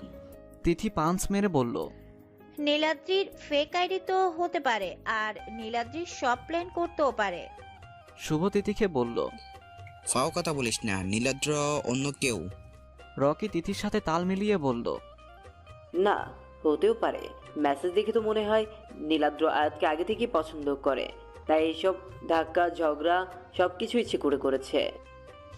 কলেজে আসার পর থেকে তো মেসেজ দেওয়া শুরু হয়েছে। আয়াত তিথিকে কিল দিয়ে বলল, বেশি কথা বলিস না, জেনে কিছু বলা ঠিক না। আর ক্লাসে আসছস, এই বিষয়ে আর কোনো কথা বলবি না। চুপ একদম সবাই। তিথি রাগ অভিমান করে বলল, আমাকে মারলি, রকিকে মারলি না কেন? আয়াত রকিকে ব্যাগ দিয়ে মেরে বলল, নে শান্তি, আর একটা কথাও এই টপিক নিয়ে বলবি না। শুভ তাল মিলিয়ে বলল, চুপ, আর কথা বলবি না, যত সব ফাও কথা বলিস তোরা। ঠিক তখনই আহনাব মুক্তাদির ক্লাসে ঢুকলো। তিনি সবাইকে নিজের পরিচয় দিয়ে এক এক করে সবাইকে পরিচয় দিতে বলল। পরিচয় পর্ব শেষ করে আহনাব পড়ানো শুরু করলো। আহনাব হঠাৎ করে আয়াতের কাছে গিয়ে বলল, তুমি কি বুঝছো? আয়াত হঠাৎ এমন প্রশ্ন শুনে চমকে গেল, নিজেকে সামলিয়ে বলল, জি স্যার বুঝছি। আহনাব মুস্কি হাসি দিয়ে বলল, গুড, তাহলে নিজের ম্যাথটা বোর্ডে করো। আয়াত অবাক হয়ে বলল, স্যার আমি। আহনাব হাসি প্রসারিত করে বলল, কেন, তুমি কি পারবে না নাকি, বুঝো নাই? আয়াত হাসি দিয়ে বলল, না স্যার বুঝছি, পারবো। আহনাব মার্কার আয়াতের দিকে এগিয়ে দিয়ে বলল, তাহলে যাও, ভয় পেও না, আমি আছি, ভুল হলে আমি বকবো না, বুঝিয়ে দিব। আয়াত আহনাফের হাত থেকে মার্কার নিয়ে বোর্ডে গিয়ে ম্যাথ করে দিল। আহনাফ আয়াতের ম্যাথ করা দেখে মুস্কি হেসে আয়াতের পাশে দাঁড়িয়ে বলল, গুড, সবাই আয়াতের জন্য হাততালি দাও আর ম্যাথটা খাতায় ওঠাও। আহনাফ আয়াতের দিকে তাকিয়ে হাসি দিয়ে বলল, তুমি জায়গায় গিয়ে বসো। আয়াত আহনাফকে মার্কার দিয়ে নিজ জায়গায় গিয়ে বসলো। আহনাফ ক্লাস শেষ করে চলে যায়। আয়াত 3টা ক্লাস করে লাঞ্চ টাইমে ক্যান্টিনে যায়। এক টেবিলে আয়াত, তিথি, শুভ, রকি বসে। আয়াত দরজার মুখোমুখি বসে। আয়াত সামনে তাকিয়ে বলে, তোরা কি খাবি? তিথি ও শুভ একসাথে বলে ওঠে, পিৎজা খাবো। আয়াত রকির দিকে তাকিয়ে বলে, তুই কি খাবি? রকি মোবাইল থেকে চোখ সরিয়ে বলে ওঠে, বার্গার খাবো। আয়াত সবার উদ্দেশ্যে বলে ওঠে, তাহলে একটা পিৎজা ও সবার জন্য একটা বার্গার নেই। ওরা সবাই হ্যাঁ বলে দেয়। শুভ উঠে 4টা বার্গার, একটা পিৎজা ও কোক নিয়ে আসে। ওরা পিৎজা খেয়ে বার্গার হাতে নেয়। আয়াত এক বাইট বার্গার মুখে নিয়ে সামনে দেখেই বিষম খেয়ে ওঠে। শুভ আয়াতকে পানির গ্লাস এগিয়ে দিয়ে বলে, তুই কি দেখতে খেতে পারস না? কিন্তু আয়াতের কানে শুভর কথা যায় না। আয়াত এখনো সামনের দিকে তাকিয়ে আছে। তিথি কিছু একটা মনে করে আয়াতের চোখ অনুসরণ করে সামনে নীলাদ্রকে দেখে মুস্কি হেসে বলে, কিরে তোরা কিছু পোড়া গন্ধ পাচ্ছিস? বলেই অট্ট হাসিতে মেতে ওঠে। আয়াত তিথির দিকে কটমট চোখে তাকিয়ে শুভর হাত থেকে গ্লাসটি নিয়ে ঠক ঠক করে পানি খেয়ে ফেলে। লাস্টে জোরে টেবিলের মধ্যে রাখে। রকি ও শুভ তিথির কথা বুঝতে পেরে বলে ওঠে, ও এই ব্যাপার, তাই তো। আয়াত শুভ রকির দিকে তাকাতেই তারা দুজন চুপ হয়ে যায়। শুভ পরিস্থিতি সামলাতে বলে ওঠে, তিথি তুই চুপ থাক। আয়াতের উদ্দেশ্যে রকি বলে ওঠে, আর ইউ ওকে? আয়াত সামনের দিকে তাকিয়ে বলে, ঠিক আছে। আয়াত, নীলাদ্র ও তার বন্ধুরা ক্যান্টিনে ঢোকার সময় নীলাদ্র একটা মেয়েকে ফুল দিয়ে আয়াতের সাথে টেবিলে বসে। মেয়েটি ফুল নিয়ে বাইরে চলে যায়। অভি টেবিলে বসে আয়াতের দিকে তাকিয়ে বলে, কেমন আছো তোমরা? আয়াত বাদে শুভ, রকি, তিথি ভালো আছি বলে। তিথি বলে, আপনারা কেমন আছেন? নীলাদ্ররা সবাই বলে ওঠে ভালো। মিম আয়াতের দিকে তাকিয়ে বলে, আয়াত তুমি চুপ কেন? তোমার কি শরীর খারাপ নাকি? তিথি কিছু বলতে যাবে, তার আগেই আয়াত নীলাদ্রর দিকে তাকিয়ে মুস্কি হেসে বলে, না আপু, কিছু হয় নাই। শিমু আয়াতের দিকে তাকিয়ে বলে ওঠে, তাহলে এমন করেছিলে কেন? আয়াত খেতে খেতে বলে, এমনি কিছু ভাবছিলাম। বলেই চেয়ার থেকে উঠে বলে ওঠে, আমাকে বাসায় যেতে হবে, আজকে নানুর বাসায় ফাংশন আছে। রকি আয়াতের দিকে তাকিয়ে অবাক চোখে বলে, আমাদের আগে বললি না? আয়াত ব্যাগ কাঁধে নিয়ে কোক খেয়ে টাকা দিয়ে বলে, বলমু ভাবছিলাম, পরে মনে ছিল না। আসি আমি। আপু, তোমাদের সাথে কথা হবে, কিছু মনে করো না। আমাকে যেতে হবে বলেই তাড়াতাড়ি চলে যায় আয়াত। অভি আয়াতের দিকে তাকিয়ে মুচকি হেসে বলে, সাবধানে যাও। নীলাদ্র এতক্ষণ আয়াতের দিকে তাকিয়েছিল। নীলাদ্র আয়াতের দিকে কিছুক্ষণ তাকিয়ে থেকে খাবারের অর্ডার করে। আয়াতের সাথে সাথে শুভ, তিথি, রকি ক্লাসে চলে যায়। আয়াত ক্যান্টিন থেকে বেরিয়ে কলেজের গেটের সামনে যেয়ে রিকশার জন্য অপেক্ষা করতে থাকে। তখনই ওর সামনে একটা ব্ল্যাক গাড়ি এসে থামে। আনহাবকে গাড়ি থেকে নামতে দেখে আয়াত বলে, স্যার আপনি? আনহাব আয়াতের দিকে মুচকি হেসে বলে, হ্যাঁ আমি। তোমার কোনো সমস্যা না হলে আমি তোমাকে ড্রপ করে দেই। না স্যার, তার কোনো দরকার নেই, আমি রিক্সা করে চলে যেতে পারবো। এই দুপুরে তুমি রিক্সা পাবে না, আমি তোমাকে ড্রপ করে দিই। আয়াত কিছু একটা ভেবে আনহাফের গাড়িতে উঠে বসে। আনহাফ আয়াতের সিট বেল্ট বেঁধে দেয়। আনহাফ নীরবতা কাটিয়ে সামনের দিকে তাকিয়ে, তোমার কি মন খারাপ? আয়াত বাইরে থেকে দৃষ্টি সরিয়ে আনহাফের দিকে ঘাড় ঘুরিয়ে তাকায়। আনহাফের দিকে কিছুক্ষণ তাকিয়ে থেকে না, কিছু হয়নি। আনহাফ তখনই গাড়ির ব্রেক থামায়। আয়াত অবাক চোখে আনহাফের দিকে তাকায়। আনহাফ আয়াতকে অবাক করে। আইসক্রিম খাবে আয়াত? আয়াতকে আনহাফ কোনো কিছু বলার সুযোগ না দিয়ে গাড়ি থেকে নেমে একটা আইসক্রিম নিয়ে এসে আয়াতের হাতে ধরিয়ে দিয়ে আবারও গাড়ি চালাতে থাকে। এদিকে আয়াত আনহাফের কর্মকাণ্ড দেখে বিস্ময়ে হা হয়ে যায় এবং অতিরিক্ত বিস্ময়ে কোনো কিছু ঠিক করতে পারছে না। সে এক ঘোরের মধ্যে আছে। আয়াত এখনও একইভাবে বসে থাকতে দেখে আনহাফ আয়াতের উদ্দেশ্যে সামনে তাকিয়ে শান্ত গলায় বলল, আইসক্রিমটা গলে যাবে, খাও। গাড়িতে আয়াত ও আনহাফের মধ্যে আর কোনো কথা হয়নি। আয়াতের বাসায় আনহাফ আয়াতকে নামিয়ে দেয়। আয়াত আনহাফের দিকে তাকিয়ে মুচকি হেসে বলে, থ্যাঙ্কস স্যার। ওয়েলকাম। বলেই আনহাফ গাড়ি নিয়ে চলে যায়। আয়াত বাসায় ঢুকতে ঢুকতে নীলাদ্রের কথা ভাবতে থাকে। নিচে মায়ের সাথে কথা বলে রুমে এসে গোসল শেষ করে নামাজ পড়ে রেডি হয়ে নানুর বাসায় যাওয়ার জন্য বাসা থেকে বের হয়। আয়াতের বাসা থেকে ওর নানুর বাসায় আসতে আধা ঘন্টা লাগে। আয়াতের নানা নানি কেউ নেই। বাসায় ঢুকে আয়াতের মামি আয়াতকে জড়িয়ে ধরে বলে, কেমন আছিস? ভালো, তুমি কেমন আছো? আমার মাকে দেখে কি আমি খারাপ থাকতে পারি? পিছন থেকে ওর মামা বলে ওঠে। আয়াত মুচকি হেসে মামাকে গিয়ে জড়িয়ে ধরে বলে, কেমন আছো মামা? ভালো মা, তুই? ভালো। রুবিনা বেগম তার ভাইয়ের কাছে গিয়ে জড়িয়ে ধরে, কেমন আছিস? ভালো। আপা তুই? ভালো। তুমি কেমন আছো আমিনা? ভালো আপা। কেমন আছেন দুলাভাই? ভালো।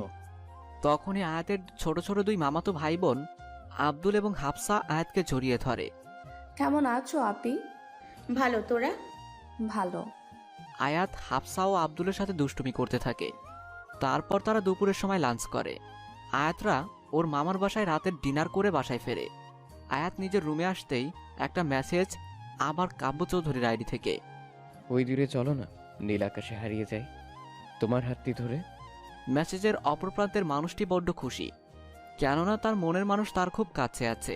সে জোরে জোরে চিল্লিয়ে ওঠে, আমি তোমাকে খুব তাড়াতাড়ি নিজের করে নেব, তুমি শুধু আমার, আর কারো না। এদিকে আয়াত মেসেজটি দেখে নীলাদ্রের কথা মনে পড়ে, তাই মোবাইলটা ছুঁড়ে মারে বিছানায়। ধুর, আমার কেন মন খারাপ লাগছে, ও যেটা খুশি করুক। বলেই মন খারাপ করে ঘুমিয়ে যায়।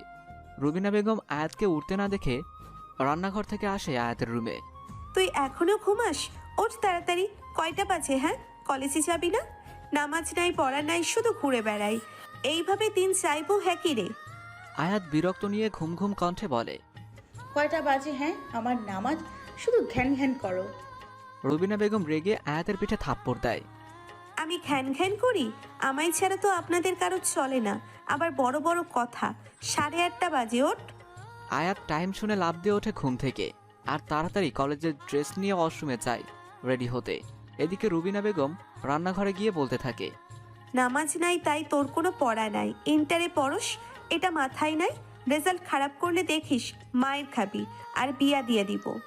আয়াত রেডি হয়ে ব্যাগ গুছিয়ে নিচে এসব কথা শুনে বলে, আমার রেজাল্ট ভালো হবে, খাবার দাও। হ্যাঁ, এটাই তো পারস, তর্ক করতে আর অর্ডার করতে। তুমি দিবা নাকি জামুগা? নে খাই, পুরোটা খেয়ে যাবি। খাওয়া শেষ, আমি যাই। সাবধানে যাস আর এদিক ওদিক দেখে যাস। আচ্ছা। আয়াতকে আসতে দেখে শুভ এগিয়ে আসে। তোর এতক্ষণ লেট হলো কেন? আর 10 মিনিট আছে ক্লাস শুরু হওয়ার। আরে ঘুম থেকে উঠতে দেরি হই স্যার। বই থাম, পরে কইস, আগে তাড়াতাড়ি চল, দেরি হয়ে যাইবে। চল। ওরা কোনো মতে কলেজের গেটে ঢুকে দেখে 9টা বাজে। এটা দেখেই সবগুলো দৌড়ে ক্লাসে ঢোকে। আয়াত হাঁফাতে হাঁপাতে বলে, স্যার আসার আগে আজকে ক্লাসে আসছি, উফ কি শান্তি। তখনই আনহাব ক্লাসে ঢোকে। বোর্ডে কেমিস্ট্রি বুঝতে থাকে। আয়াত বাইরে জানালা দিয়ে নীলাদ্রকে খুঁজতে থাকে। নীলাদ্ররা প্রায়ই ক্লাসের সামনে দিয়ে যায়। আনহাব আয়াতকে কোনো কিছু ভাবতে দেখে ওর সামনে যায়। কোন ধ্যানে আছো তুমি? আয়াত আনহাবকে সামনে দেখে বেঞ্চ থেকে উঠে যায়। Sorry sir. ক্লাসে মনোযোগ দাও। জি জি। আনহাব ক্লাস শেষ করে ক্লাসরুম থেকে বের হয়ে আবার ক্লাসে আসে। আয়াত, তুমি আমার রুমে আসো। জি জি। আয়াত তাড়াতাড়ি আনহাফের পিছন পিছন যেতে থাকে। তখনই নীলাদ্রকে সামনে থেকে আসতে দেখে নীলাদ্র ও সামনের দিকে তাকাতেই দেখে আয়াত আনহাফ স্যারের পেছনে পিছনে যাচ্ছে। দুজনের চোখে চোখ পড়ে যায়। আয়াত চোখ নামিয়ে আনহাফের রুমে ঢুকে যায়। স্যার আমায় কেন ডাকছেন? বসো চেয়ারে। সেই কখন থেকে বসে আছি, কিছু বলছেন না। আজব লোক তো, আমায় ডেকে কিছু বলে না। কি বলছো বিড়বিড় করে? আনহাফের দিকে চমকে তাকায় আয়াত। দেখে আনহাফ ওর দিকে তাকিয়ে আছে। দেখে চোখ নামিয়ে নেয়। তা দেখে আনহাফ মুচকি হাসে। তুমি চিত্রগুলো এঁকে আনবে কাল। আয়াত আনহাফের থেকে চিত্রগুলোর কপি নিয়ে রুম থেকে বের হয়। এদিকে নীলাদ্র আয়াতকে আনহাফের রুমে যেতে দেখার পর থেকেই ওখানে দাঁড়িয়ে আছে। কি করছে এতক্ষণ ধরে ও? স্যারের সাথে ওর কি এত কথা? কালকেও দেখলাম স্যার ওকে গাড়ি দিয়ে যেতে। বলে নীলাদ্র সামনে ঘুরতেই দেখে আয়াত রুম থেকে বের হচ্ছে। আয়াত রুম থেকে বের হয়ে নীলাদ্রকে রুমের বাইরে দেখে অবাক হয়। আমি তো 20 মিনিটের মতো রুমে ছিলাম, ও ওখানে কি করছে? নীলাদ্র ক্লাসের দিকে যেতে দেখে আয়াত তাড়াতাড়ি দৌড়ে নীলাদ্রর সামনে দাঁড়ায়। আপনি এতক্ষণ এখানে দাঁড়িয়েছিলেন? কি? আমি কেন এখানে দাঁড়িয়ে থাকবো? তাহলে? তাহলে কি? হ্যাঁ, আপনি মিথ্যে বলছেন ভাইয়া, আপনি দাঁড়িয়েছিলেন। কি? আমি মিথ্যা বলছি? But why? লিসেন, আমি নিচ থেকে এসেছি তাই এখান দিয়ে যাচ্ছি, তখন তুমি বের হয়ে আসো। আর কেন দাঁড়াবো? ও তা মনে হলো তাই বললাম। এসব ফাউ জিনিসই তোমার মনে হবে। যাও ক্লাসে যাও। থমকে কথাগুলো বলে নীলাদ্র ক্লাসে ঢুকে গেল। আয়াত মন খারাপ করে নিজের ক্লাসে গেল। এদিকে ওদের দিকে একজোড়া লাল চোখ তাকিয়েছিল। তোমার এই ওড়া আমি বন্ধ করব, খাঁচায় বন্দি করব। তুমি শুধু আমার। বলে মানুষটা কাচের গ্লাসটা ভেঙে ফেললো। ম্যাম আমি আসবো। কি রে, তোরে আহানাফ স্যার ডাকলো কেন? আরে কিছু চিত্র প্রিন্ট দিছে, ওইগুলো এঁকে আনতে হবে। ও আচ্ছা। আরও কয়েকটা ক্লাস করার পর টিফিন দেয়। ওরা মাঠ থেকে ঝালমুড়ি কিনে খেতে খেতে ক্যাম্পাসে হাঁটতে থাকে। আয়াত হাঁটতে হাঁটতে নীলাদ্রকে ক্যাম্পাসে খুঁজছে। হঠাৎ নীলাদ্রকে 2 তলার বারান্দায় সেই দিনের মেয়েটার সাথে কথা বলতে দেখে ওর নীলাদ্রর প্রতি রাগ ও অভিমান হয়। আমি আর কখনো ওকে খুঁজবো না, তাকাবো না। কেন তাকাচ্ছি? যেটা মন চায় সেটা করুক। বললেই কি সব হয়? আয়াত যতই চাচ্ছে নীলাদ্রর দিকে না তাকাতে, ততই নীলাদ্রর দিকে বারবার চোখ যাচ্ছে। খুব বিরক্ত হয়ে আয়াত একা কলেজের পেছনে লেকের পাড়ের দিকে চলে গেল। এদিকে টিফিনে নীলাদ্র ক্লাস থেকে বের হওয়ার সময় ক্লাসমেট অবন্তী আসে।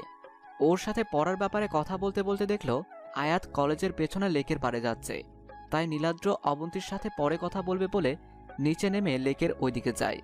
নীলাদ্র লেকের সামনে গিয়ে যা দেখে তা কখনো ভাবেও নাই। নীলাদ্র রেগে ওখান থেকে চলে আসে। আয়াতকে ছেড়ে আনহাব বলল, আয়াত, তুমি ঠিক আছো? জি স্যার। ঠিক মতো হাঁটবে না? আমি না আসলে তো লেকে পড়ে যেতে। সাঁতার পারো না, লেকে আসছো কেন? আমি খেয়াল করি নাই কখন লেকের কিনারায় চলে আসছি। স্যার আপনি কি করে জানেন আমি সাঁতার পারি না? আরে এতক্ষণ তো কেউই সাঁতার পারে না, তাই বললাম। ও। আয়াত ওইখান থেকে চলে আসে। নীলাদ্র লাইব্রেরিতে আসে, কারণ টিফিন টাইমে লাইব্রেরিতে কেউ থাকে না। তাই এখানে এসে নীলাদ্র রাগ কন্ট্রোল করতে থাকে। ফ্ল্যাশব্যাক। নীলাদ্র যখন লেকের সামনে যায় তখন আয়াতকে আহনাফের বাহুতে দেখে নীলাদ্র রেগে ওইখান থেকে চলে আসে। বর্তমান নীলাদ্র নিজের রাগ কন্ট্রোল করতে পারছে না। ওর বারবার আয়াত ও আহনাফের ওই দৃশ্য চোখে ভাসে। নীলাদ্রকে পাগল পাগল লাগছে। টেবিল থেকে বইগুলো ধাক্কা দিয়ে নিচে ফেলে যায়। আপনি কি করছেন? আয়াতের কণ্ঠ পেয়ে নীলাদ্র পিছনে ঘুরে চিল্লিয়ে বলে, তোমার জেনে কি? আমি কি করি না করি এখানে কি তোমার? যেখানে ছিলে সেখানে যাও। বলেই চেয়ারে লাথি মারে।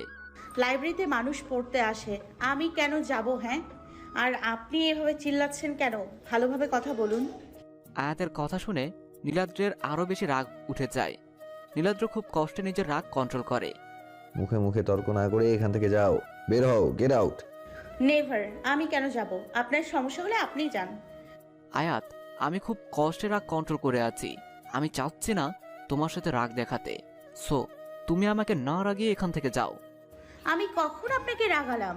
আপনি যার উপর রাগ করছেন তাকে বলেন, আমাকে কেন রাগ দেখাচ্ছেন? আমার বই লাগবে, আনহাফ স্যার নিতে বলছে, সো সরুন।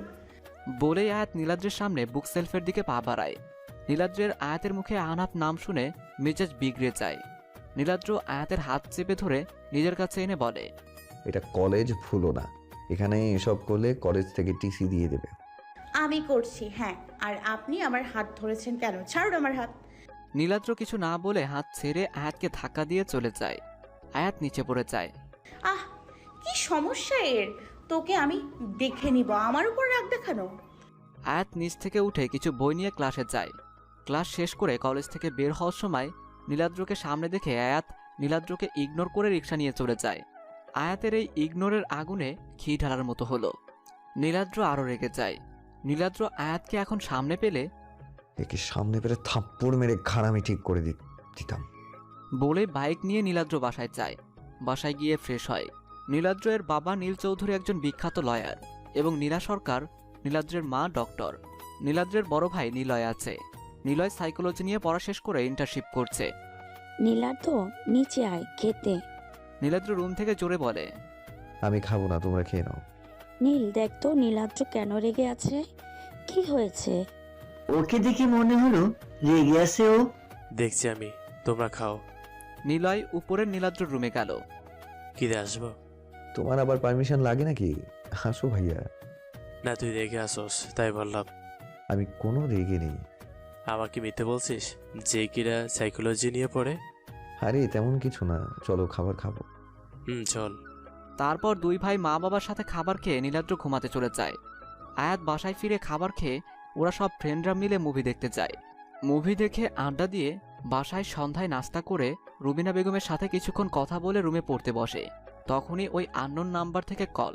প্রথমে না ধরলে বারবার কল দেওয়ার পর আয়াত রিসিভ করে। আসসালামু আলাইকুম জিকে। আমি আনহাফ। স্যার, আপনি আমার নাম্বার পেলেন কি করে? কলেজ ফাইল থেকে। ও স্যার, কোনো কাজ ছিল নাকি? তুমি কি চিত্রগুলো এঁকেছো? না, আঁকবো।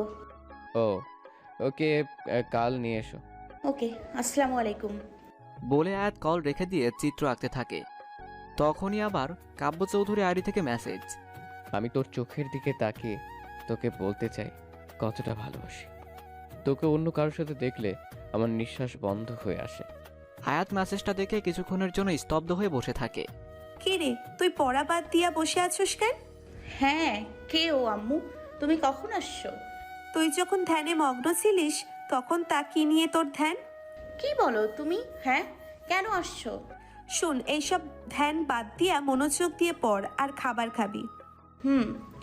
আয়াত ও রুবিনা বেগমের সাথে নিচে যায়। কে মামুনি, তোর কি মন খারাপ? না বাবা। আয়াত খেয়ে রুমে গিয়ে চিত্রগুলো সব কমপ্লিট করে শুভকে কল দিল। শুভ, তোর কাছে কি জল রং আছে? না, কেন? ওই চিত্রগুলো রং করতে হবে। তুই কই আসোস? এত আওয়াজ কেন? বাজারে, আমি তোর সাথে পরে কথা বলবো। তুই বাজারে কেন এখন বল? নীলাদ্র ভাইকে খুঁজছি। কি, কেন?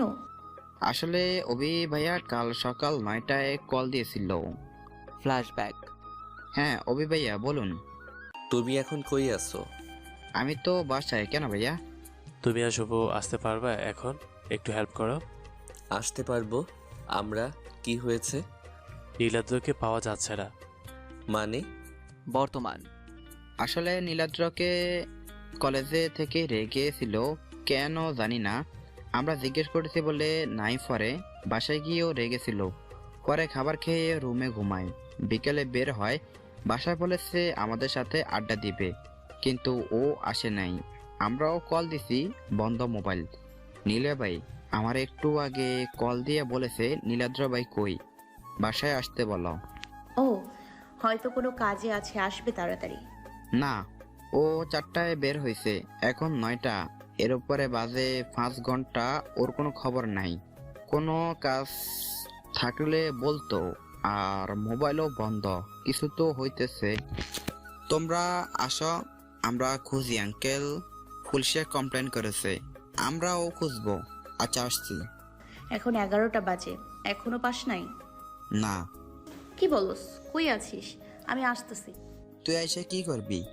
দেখিস কি করি, আমি আর তিথি আসছি। আয়াত কল রেখে ওর মা বাবার রুমে যায়। বাবা আসবো? এই তুই বোরকা পরে কেন? আব্বু আমি একটু বাইরে যাব। কেন? আসলে আম্মু একজনকে খুঁজে পাওয়া যাচ্ছে না, আমি আসাদ আঙ্কেলের মাধ্যমে সাহায্য করব। তাহলে কল করে তোর আব্বু বলে দিবে তুই যাবি কেন, আর কাকে খুঁজে পাওয়া যাচ্ছে না।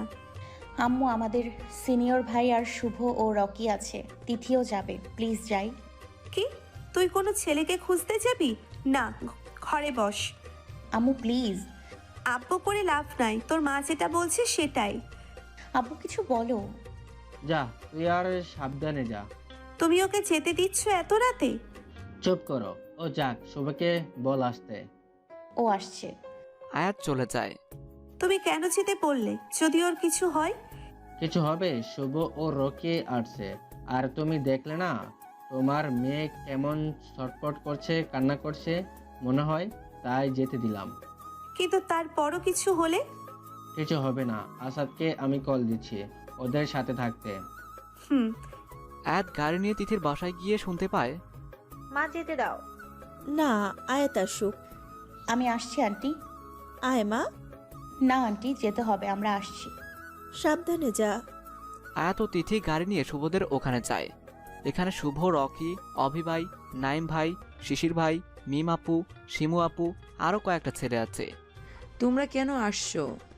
আপু এই বিপদে আমরা আসবো না। তারপর তোর মা বাবা আসতে দিছে? জি দিছে। তুমি এসে কি করবে? তোমরা বাসায় যাও। আমি কেন যাবো? আর আপনি কে? নিলয় ভাই, নীলাদ্র এর বড় ভাই। ও ভাইয়া, আমরা আপনাদের বাসায় যাব। কি বলো আয়াত তুমি? ওখানেই পাবেন নীলাদ্রর খোঁজ। তুমি কি জানো? আপনারা আসেন বলছি। আয়াত এই বলে গাড়ি নিয়ে যেতে থাকে। ওরা সবাই নীলাদ্রর বাসায় যায়। কি রে নীলাদ্র কই? আমার ছেলে কই? ও আসছে? মা আমরা নিলয়কে বলতে না দিয়ে আয়াত বলল, আন্টি নীলাদ্র ভাইকে পাই নাই, কিন্তু আমরা খুঁজে বের করব, আপনি শান্ত হন।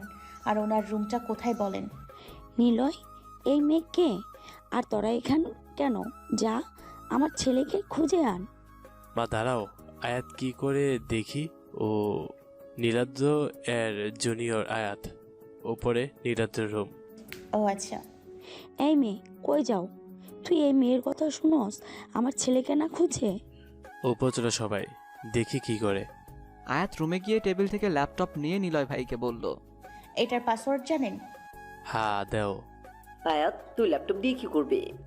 আরে নীলাদ্রের ল্যাপটপ ও মোবাইল কানেক্ট করা, এখান থেকে মোবাইল কত দূরে তা জানতে পারবো। রাইট, আয়াত আমার মনে হয় ওরাই। তুমি কি করে জানো নীলাদ্রের মোবাইল ও ল্যাপটপ কানেক্ট করা? আমার মনে হলো, কারণ বেশিরভাগ মানুষ এই কানেক্ট করে, তাই। নিলয় ভাইয়ার লোকেশন কোথায়? 20 কিলোমিটার দূরে। তাহলে চলুন, মিম আপু ও তিথি আন্টির সাথে থাকেন, আমরা যাই। আপুরা থাকুক, আমি যাই। না, তুই যে ভিতর ডিম, তোর দরকার নাই। আয়াত তুমিও থাকো, ওরা যাক। আমি যাই, আমাদের বাসার কাছে জায়গাটা, তাই আমি যাব। চলো আয়াত। ওরা লোকেশন পৌঁছে সবাই ছড়িয়ে পড়ে জায়গাটাতে নীলাদ্রকে খুঁজতে থাকে। আয়াত একটা বাড়িতে ঢুকে একটা লোকের পাশে নীলাদ্রের রক্তাক্ত অবস্থায় দেখে। নীলাদ্র! আয়াতের চিৎকার শুনে সবাই চলে আসে, আর লোকটা দৌড়ে চলে যায়। আয়াত নীলাদ্রের পাশে বসে অভি, শিশির, শুভ, রকি ওরা ওই অচেনা লোকের পিছনে দৌড়ায়। ওরা ওই লোকটাকে ধরতে পারে না। নীলাদ্রের জীবন রিস্ক, তাই ওকে বাসায় নিয়ে যায়। পুলিশ জায়গাটা তদন্ত করে। আমার নীলাদ্রের কি এই অবস্থা পড়লো? ওকে হসপিটালে না নিয়ে এখানে কেন? যদি আবার অ্যাটাক করে? নীলাদ্রকে রুমে নিয়ে যায়। বাসায় ডক্টর এসে ব্যান্ডেজ করে স্যালাইন লাগিয়ে যায়।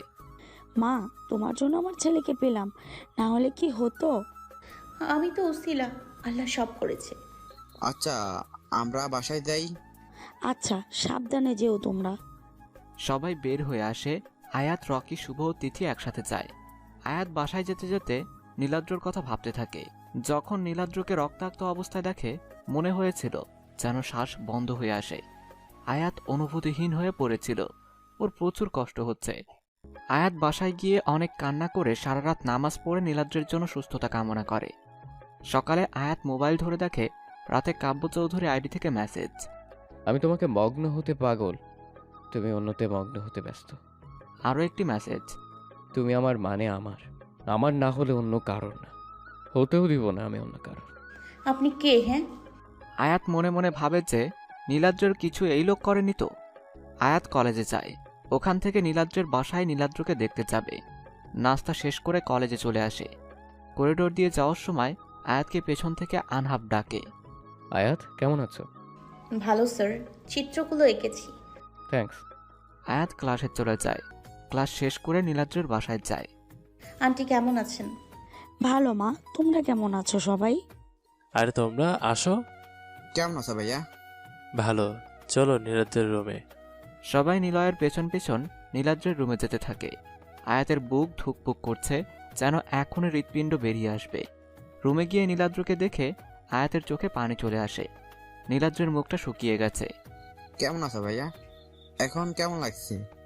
ভালো। নীলাদ্র আয়াতকে দেখে অবাক হয়, কারণ আয়াতের চোখের নিচে কালো দাগ পড়া মুখটা শুকিয়ে গেছে। সাদা মুখটা কেমন কালো হয়ে গেছে। সারা রাত ঘুমায় নাই বোঝাই যায়। শিশিরের কথায় নীলাদ্রের ধ্যান ভেঙে যায়। তুই ওই জায়গায় কি করে গেলি? আর কে ছিল ওই লোকটা? তুই মুখটা দেখছস? দেখিনি। কেন নিয়ে গিয়েছে বলে নাই। ফ্ল্যাশব্যাক। নীলাদ্র বাসা থেকে বের হওয়ার পর ওর মাথায় পেছন থেকে আঘাত করে। নীলাদ্রের যখন জ্ঞান ফেরে দেখে ও একটা অন্ধকার রুমে। ওকে কেউ মেরে চেয়ারের সাথে হাত পা বাঁধা। আমাকে কেন তুলে এনেছিস? কে তুই? সাহস থাকলে আমার সামনে আয়। তখনই রুমে একটা কোট পরা লোক কালো সানগ্লাস ও মাস্ক পরে নীলাদ্রের সামনে আসে। সাহসের কি দেখছস তুই? হ্যাঁ, সাহস না থাকলে কি তোকে এখানে নিয়ে আসি? যে পিছে থেকে আঘাত করে তার আবার সাহস? নীলাদ্রকে হকি স্টিক দিয়ে মেরে পা দিয়ে লাথি মারে। নীলাদ্র নিচে পড়ে যায়। তোকে আমার সাহস নিয়ে ভাবতে হবে না। তুই সাহস হয় কি করে আমার জিনিসের নজর দাস? তুই যে বেঁচে আছোস এটাই তো তোর ভাগ্য। বলেই নীলাদ্রকে মারতে থাকে উড়াধুরা। নীলাদ্রের নাক মুখ দিয়ে রক্ত বের হয়ে যায়। লোকটা নীলাদ্রকে মারতে মারতে অজ্ঞান করে ফেলে। নীলাদ্রের মুখে পানি ঢেলে দিতেই নীলাদ্রের জ্ঞান ফেরে। সাহস থাকলে তুই আমার হাত পা খুলে দে। তাই বুঝি? এই কে আছোস? ওর হাত পা খোল। নীলাদ্রের হাত খুলে দিলে নীলাদ্র ওই লোকটাকে ঘুষি মেরে নিচে ফেলে দেয়। লোকটার মুখ দেখতে চায়, তার আগেই নীলাদ্রকে ধাক্কা দিয়ে উঠে নীলাদ্রকে ঘুষি মারে। নীলাদ্র মারতে যাবে, তখনই ওই লোকটা নীলাদ্রকে হকি স্টিক দিয়ে মারে। নীলাদ্র জ্ঞান হারিয়ে ফেলে। বর্তমান। আমার এরপর আর কিচ্ছু মনে নেই। তবে কি এটা সিয়ামের কাজ? না, সিয়াম হলে আমি ওকে চিনতাম। এটা অন্য কেউ, এটা অন্য কাহিনী। তুই এত শিওর কিভাবে? ওই লোকের চোখে আমি একরাশ রাগ দেখেছি, যেন আমি তার কলিজা নিয়েছি। বারবার এক কথা বলছিল যে আমার কলিজায় হাত দিলে কি করে। ও, তোর কাউকে সন্দেহ হয়? আছে, শিওর হতে হবে। কে বল, আমরা খোঁজ নেই। না, আমি দেখছি। সে এত কাঁচা খেলোয়াড় না, আমি দেখে নেব। এই বিষয় নিয়ে আর কোনো কথা হবে না। এইসব বাদ দিয়ে লাঞ্চ করতে যাও। না আন্টি, বাসায় যেতে হবে। তোমার জন্য আমি আমার ছেলেকে পাইছি, তাই খেয়ে যেতে হবে ব্যাস। সবাই নিচে গিয়ে লাঞ্চ করে বাসায় চলে আসে। আয়াতের মনে হচ্ছে ওই কাব্য চৌধুরী লোকটা ওই কিছু করেছে। মেসেজগুলো থেকে তো এটাই বোঝা যায়। আয়াত ভাবে কাল কলেজ থেকে ফেরার সময় নীলাদ্রের বাসায় গিয়ে নীলাদ্রকে বলবে এই মেসেজের কথা। যদি এই লোক হয়ে থাকে। সকালে আয়াত কলেজে গিয়ে অবাক।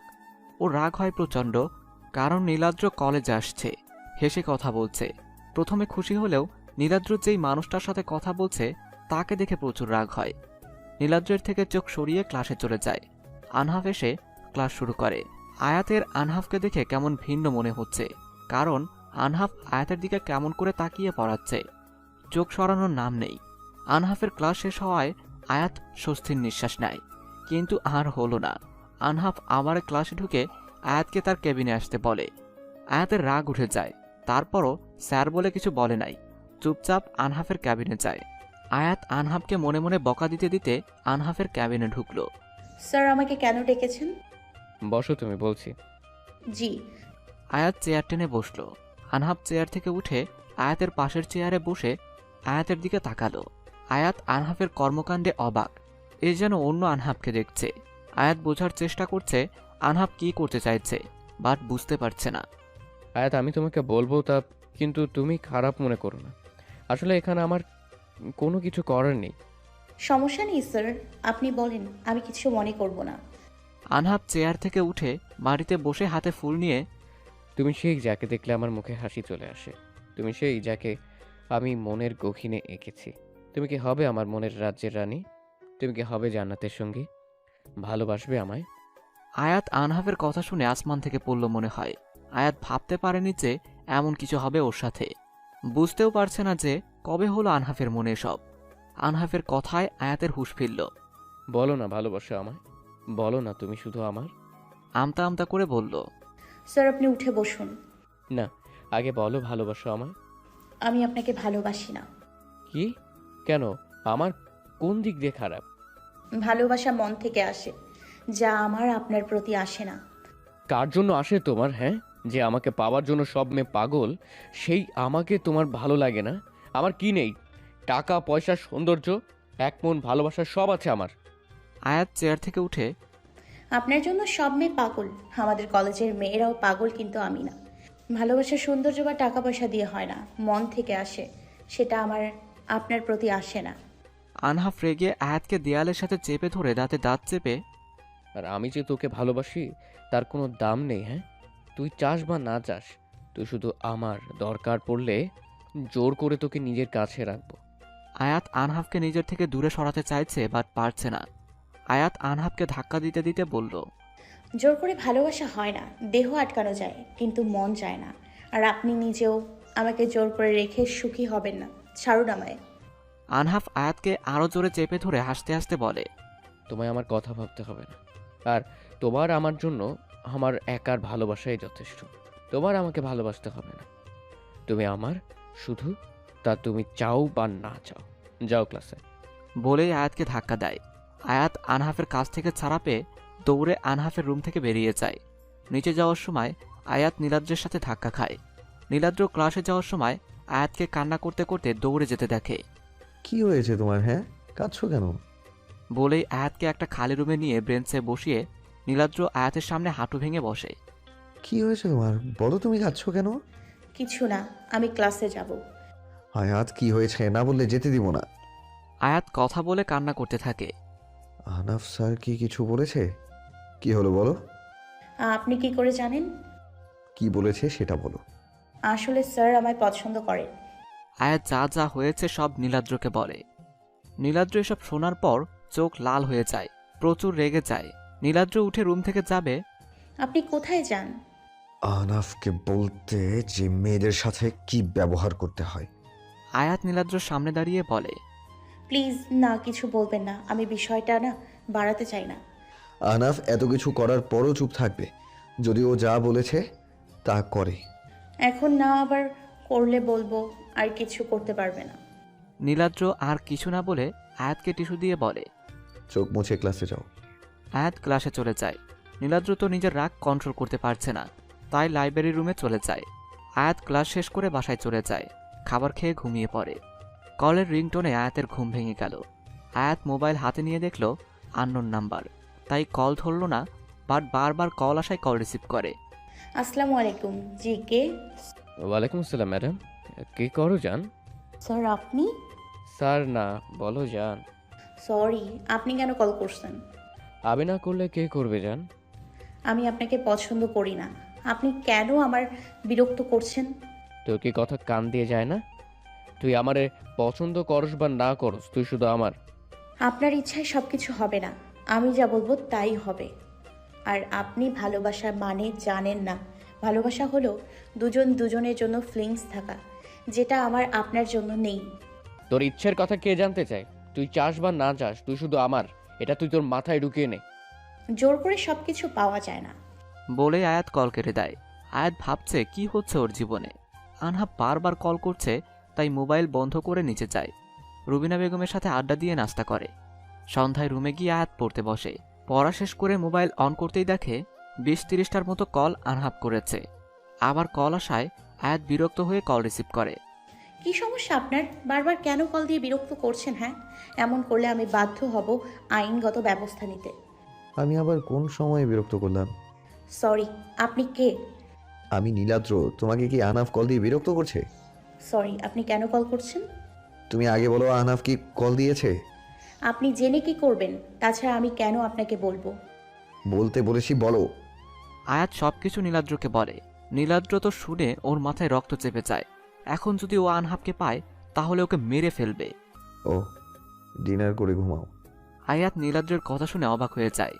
অসভ্য পোলা, কিছু বললি না যে আমি দেখছি বিষয়টা? তা না বলে বলল ও এর 14 গুষ্টি মারি। পাষাণ পোলা, সান্ত্বনাও দিল না। আয়াত নীলাদ্রকে বকতে বকতে নিচে যায়।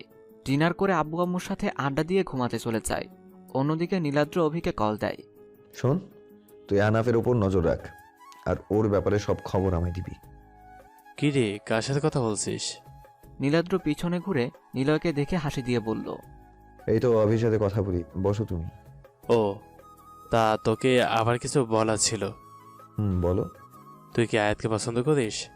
না, কি আবুল তাবুল প্রশ্ন করো। আমি জানি তুই পছন্দ করস আয়াত, কিন্তু তোকে পছন্দ করে। আয়াত কি নিজের মুখে তোমায় বলেছে?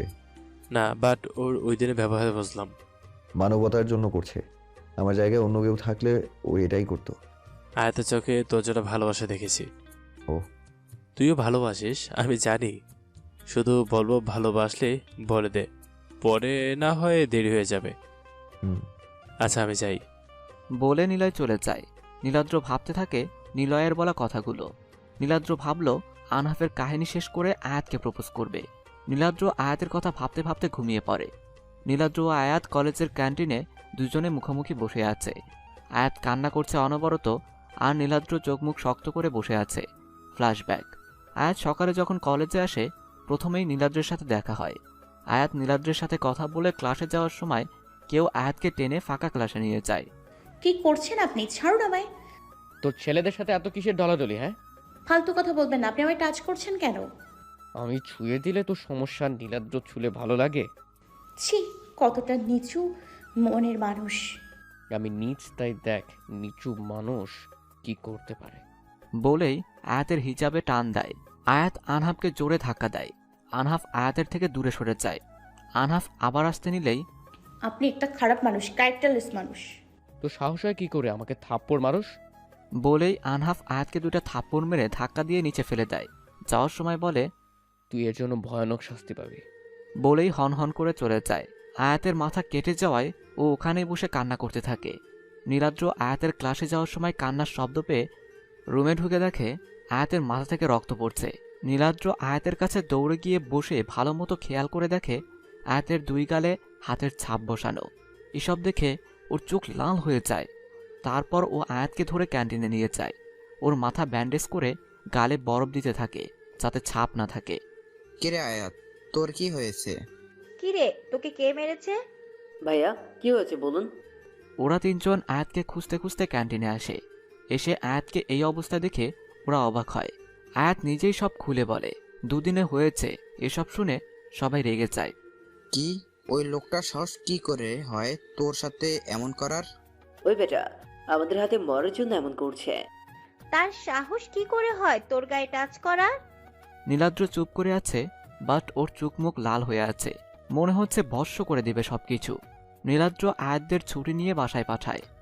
বাসায় গিয়ে কল দিও, তোমরা ওকে বাসায় দিয়ে এসো। ওকে। শুভরা আয়াতকে বাসায় দিয়ে চলে যায়। বাসার কলিং বেল চাপতেই রুবিনা বেগম এসে দরজা খুলল। কি রে, তুই আজকে এত তাড়াতাড়ি কেন? আয়াত বাসায় ঢুকতে ঢুকতে বলল, আমাদের ক্লাস শেষ তাই। রুবিনা বেগম আয়াতের সামনে দাঁড়িয়ে আয়াতের কপালে হাত দিয়ে বলল, কি রে, তোর কপালে কাটলো কিভাবে? আয়াত আমতা আমতা করে বলল, পড়ে গিয়ে কেটে গেছে। তুই কি ছোট বাচ্চা আছে পড়ে গিয়ে ব্যথা পাচ্ছস? আজব, ছোট বাচ্চা ছাড়া কি কেউ পড়ে না নাকি? রাস্তায় লাফালাফি করলে তো পড়বি। এই দেখে শুনে চলবি না, আবার আমার সাথে চ্যাটাং চ্যাটাং কথা বলস। যা গিয়ে ফ্রেশ হয়ে আয়। উফ মা, চিল্লায়ও না তো, যাচ্ছি। আয়াত রুমে এসে ফ্রেশ হয়ে খাবার খেয়ে রুবিনা বেগমের সাথে ঘুমিয়ে পড়ে।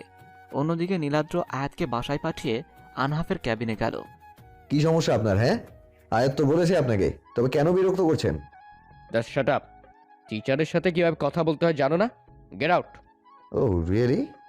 একজন টিচার হয়ে ছাত্রীকে কিভাবে বিরক্ত করেন? আমি কি করব না করব তোকে বলবো? আমাকে না, বাট এই কলেজের ভিপিকে বলতে বাধ্য। বলে আনহাফের থেকে কলার ছাড়িয়ে নিল। নীলাদ্র আবার বলল, আমি চাইলে কিন্তু কলেজ থেকে বের করে দিতে পারবো, সো বি কেয়ারফুল। আর হ্যাঁ, আয়াত থেকে দূরে থাকবেন, না হলে ভালো হবে না। বলে নীলাদ্র চলে যেতে নিতেই আনহাফ বলল, তুই আমাকে কি করবি? হ্যাঁ, যে কিনা কয়েকদিন আগে মার খেয়েছে, আয়াতে বাঁচিয়েছে, সেই তুই আমাকে মারবি? আমাকে আঘাত সহজ, বাট আয়াতকে আঘাত করে মারা যাবে। বলে নীলাদ্র ক্যাবিন থেকে বের হয়ে গেল। নীলাদ্র চলে যেতেই আনহাফ রুমের সবকিছু ভাঙচুর করতে করতে, তুই মরবি, তোকে ওই দিন ওই মেরে ফেলা উচিত। তুই আমার জিনিসে হাত দিছোস, তুই বাঁচবি না।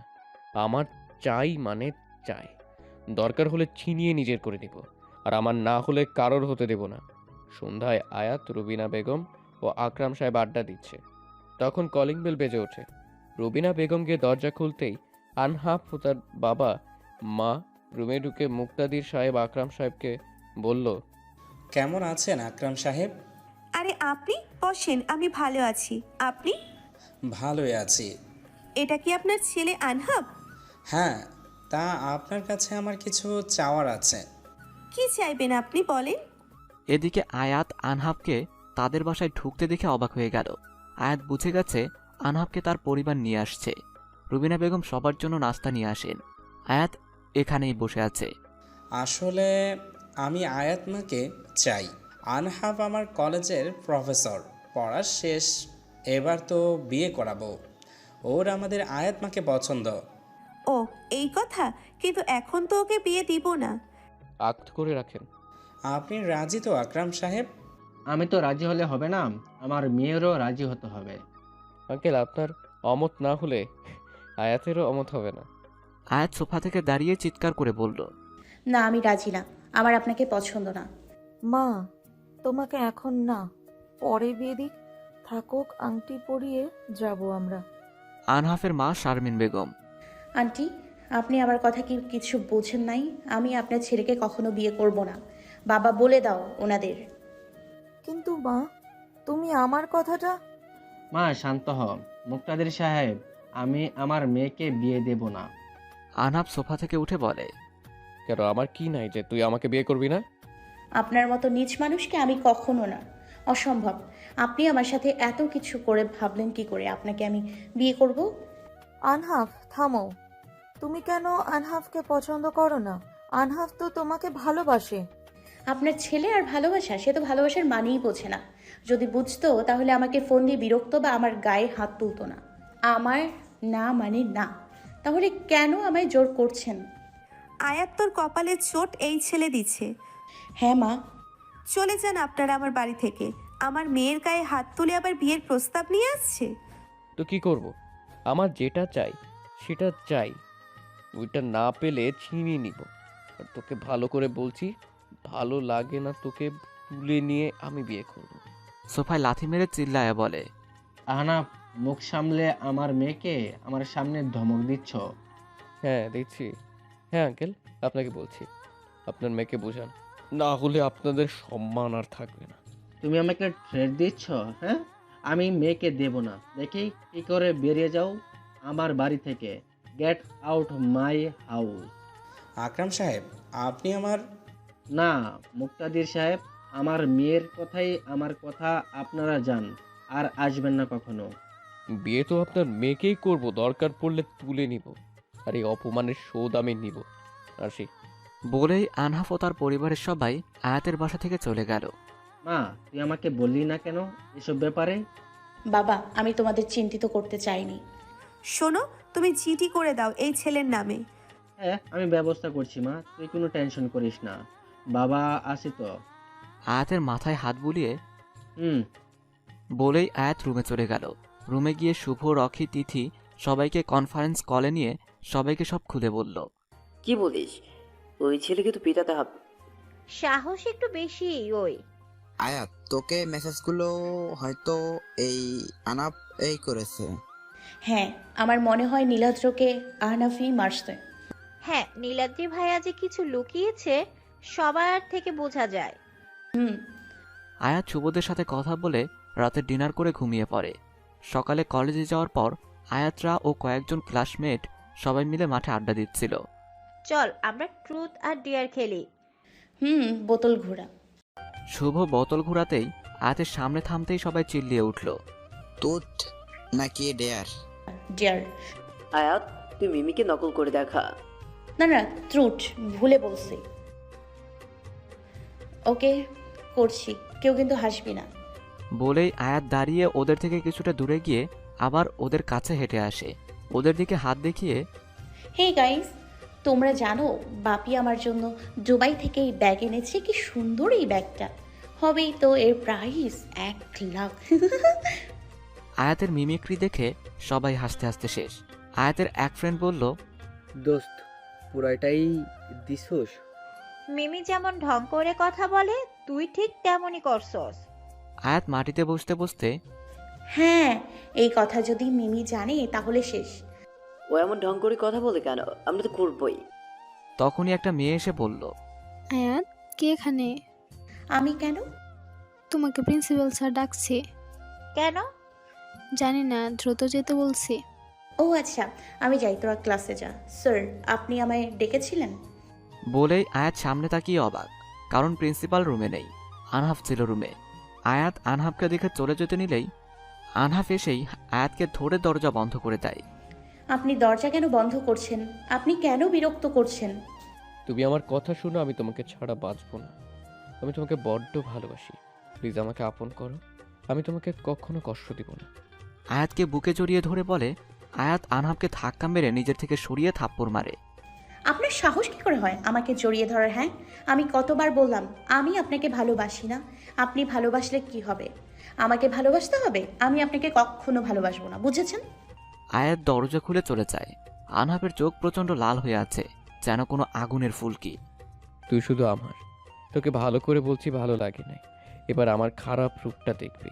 দেখ তো এবার আমি কি করি। তুমি এখানে কেন? আয়াত ক্লাসে যাওয়ার সময় কথাটা পেছন থেকে নীলাদ্র বলল। আয়াত পেছনে তাকিয়ে, আমার একটু কাজ ছিল। ও, ঘোরাঘুরি না করে ক্লাসে যাও। কেন, আপনার কি? শারাপ, বেশি কথা না বলে যাও। আয়াত ভেঙচি কেটে চলে আসলো।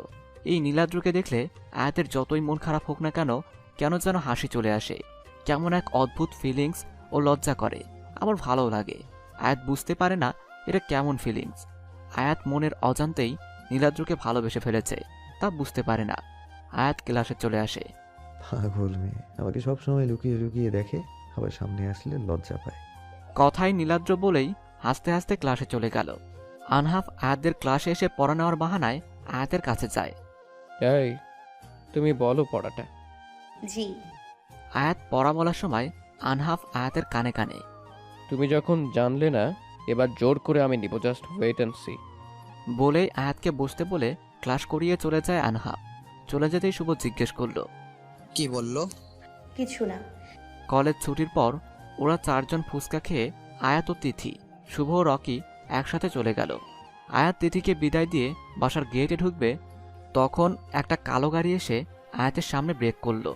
গাড়ি থেকে 3-4 জন নেমে আয়াতকে অজ্ঞান করে নিয়ে চলে যায়। আকস্মিক হওয়ায় আয়াত কিছু বলতেও পারেনি। এদিকে রুবিনা বেগম আয়াতের জন্য খাবার নিয়ে বসে আছে। দুপুর গড়িয়ে বিকেল হয়ে যায়, আয়াতের কোনো খবর নেই। আয়াতকে অনেক কলও দেয়, কিন্তু আয়াতের ফোন বন্ধ। তিনি টেনশনে পড়ে যায়। তিনি শুভকে কল করে, তোরা কই সবাই, আর আয়াতের ফোন বন্ধ কেন? কি, আয়াতের ফোন বন্ধ? আয়াত বাসায় যায় নাই? না, আসে নাই। তোরা কি বাসায়? হ্যাঁ আন্টি, আমরা তো 2টায় বাসায় আসছি। আয়াত ও তিথি তো গলিতে ঢুকলো, তাহলে বাসায় যায় নাই কেন? ও আচ্ছা, আমি তিথিকে কল করছি, বাট ওর মোবাইলও বন্ধ। আমি তিথির বাসায় যাচ্ছি। রুবিনা বেগম কল কেটে বাসা থেকে তালা মেরে তিথির বাসায় ঢুকতেই দেখে তিথি ও তিথির মাকে কথা বলতে দেখে। আরে ভাবি, আপনি? আয়াত কই? আয়াত তো বাসায় যাই নাই। আন্টি কি বলেন? আয়াত তো বাসায় গেছে। মা, ও তো বাসায় যাই নাই। আমার বিয়ের কিছু করলো না তো ওই আনহাফ? হয়তো। ভাবি, ভাইকে কল দেন। তিথি, তুই শুভদের খবর দে। রুবিনা বেগম আকরাম সাহেবকে কল দেয়। শুভরা খবর পেয়ে তিথিদের বাসায় যায়। আকরাম সাহেব পুলিশে কমপ্লেন করে আর শুভ নীলাদ্রদের খবর দেয়। পুরো এলাকায় আয়াতকে খুঁজে কোথাও পায়নি। সবাই আনহাফের বাসায় যায়। আপনার ছেলে কই? আপনারা এখানে কেন? আমার মেয়ে কই? আমরা কিভাবে জানবো? আয়াত, কোথায় আমার মেয়ে? কোথায় লুকিয়ে রাখছো? আপনার নামে অভিযোগ রয়েছে, আমি বাড়ি তালাশি করব। ওকে, করেন। বলেই আনহাফ সোফায় পা তুলে বসে টিভি দেখতে থাকে। পুলিশরা খুঁজে কিছু পায় না। সরি বিরক্ত করার জন্য। আমার বাড়ি থেকে বের হন। আমার মেয়ে কই? আমরা জানি তুমি করছো সব। মুখ সামলে। আপনার মেয়ে কি আকাম না কুকাম করে ছেলে নিয়ে পলাইছে? এই দোষ আমার ছেলেকে দেন কেন? মুখ সামলে। আমার মা ঠিকই বলেছে, চরিত্রহীন মেয়ে নিয়ে আমাকে বলতে আসছে বের হন বাসা থেকে, নাহলে ঘাট ধাক্কা দিয়ে বের করবো। মুখ সামলে। আয়াতের নামে আর কোনো বাজে কথা না। আর যদি তুই আয়াতে ছি, এই আপনার ভালোবাসা? কিভাবে আয়াতের নামে এইসব বলেন? আরে এতদিন যা করছে আয়াত না করছে, তাই পিছনে পড়ছে। সবাই নিজের দাপট দেখানোর জন্য। নো মোর ওয়ার্ডস, গেট আউট। সবাই মুক্তাদির বাড়ি থেকে চলে আসে। আয়াতের মা বাবা দুজনেই অসুস্থ হয়ে পড়ে। সবাই আয়াতের বাসায় যায়। আয়াতের মা বাবার সাথে আয়াতের মামা মামি ও তিথির মাও বাসায় থাকে। শুভরা নীলাদ্ররা সবাই আয়াতকে খুঁজতে থাকে। পুলিশও তালাশি করছে আয়াতের। সবাই হন্যে হয়ে আয়াতকে খুঁজছে। আয়াতের জ্ঞান ফিরতেই দেখে অচেনা এক রুমে আয়াত শুয়ে আছে। আয়াত দরজার কাছে যেতেই দেখল দরজা বাইরে থেকে বন্ধ। আয়াত পুরো রুম ভালো করে দেখতে থাকে যে কোনো দিক দিয়ে পালানো যায় নাকি, কিন্তু না, সব দিক দিয়ে বন্ধ। এ ঘর থেকে পালানো সম্ভব না। দরজা ধাক্কা দিতে দিতে বলে, কে আপনি? আমায় কেন আনছেন? প্লিজ আমায় যেতে দিন, দরজাটা খুলুন। তখনই দরজা খুলে রুমে আনহাফ প্রবেশ করে। কি ডার্লিং, এভাবে চিল্লাচ্ছ কেন? Relax baby. আয়াত রেগে আনহাফকে কষিয়ে একটা থাপ্পড় মেরে বলল, হাউ ডিয়ার ইউ! কোন সাহসে আমাকে তুলে আনলেন? আনহাফ আয়াতকে দেয়ালে চেপে ধরে বলল, বলছিলাম আমি তোকে আমার যেটা চাই মানে চাই, জোর করে আমি তা করে ছাড়বো। এখানে তোকে বিয়ে করতে আনছি, বুঝছোস? আমি মরে গেলেও তোর মতো ছেলেকে বিয়ে করব না। তুই বিয়ে না করলে জোর করে করব।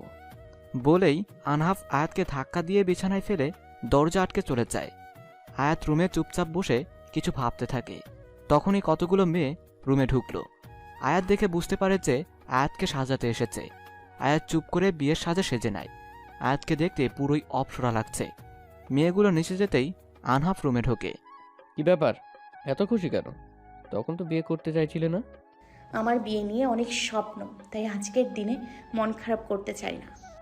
এখন তো বুঝলে, আগে যদি মানতে তাহলে পরিবার বাদে বিয়েটা হতো না। তখন তো বুঝি নাই। যান, আপনি গিয়ে রেডি হন আর আমার রুমে খাবার দিতে বললেন। ওকে। আনহাফ মুস্কি হেসে আয়াতের রুম থেকে চলে যায়। আয়াতের রুমের লক এবার আর লাগায়নি।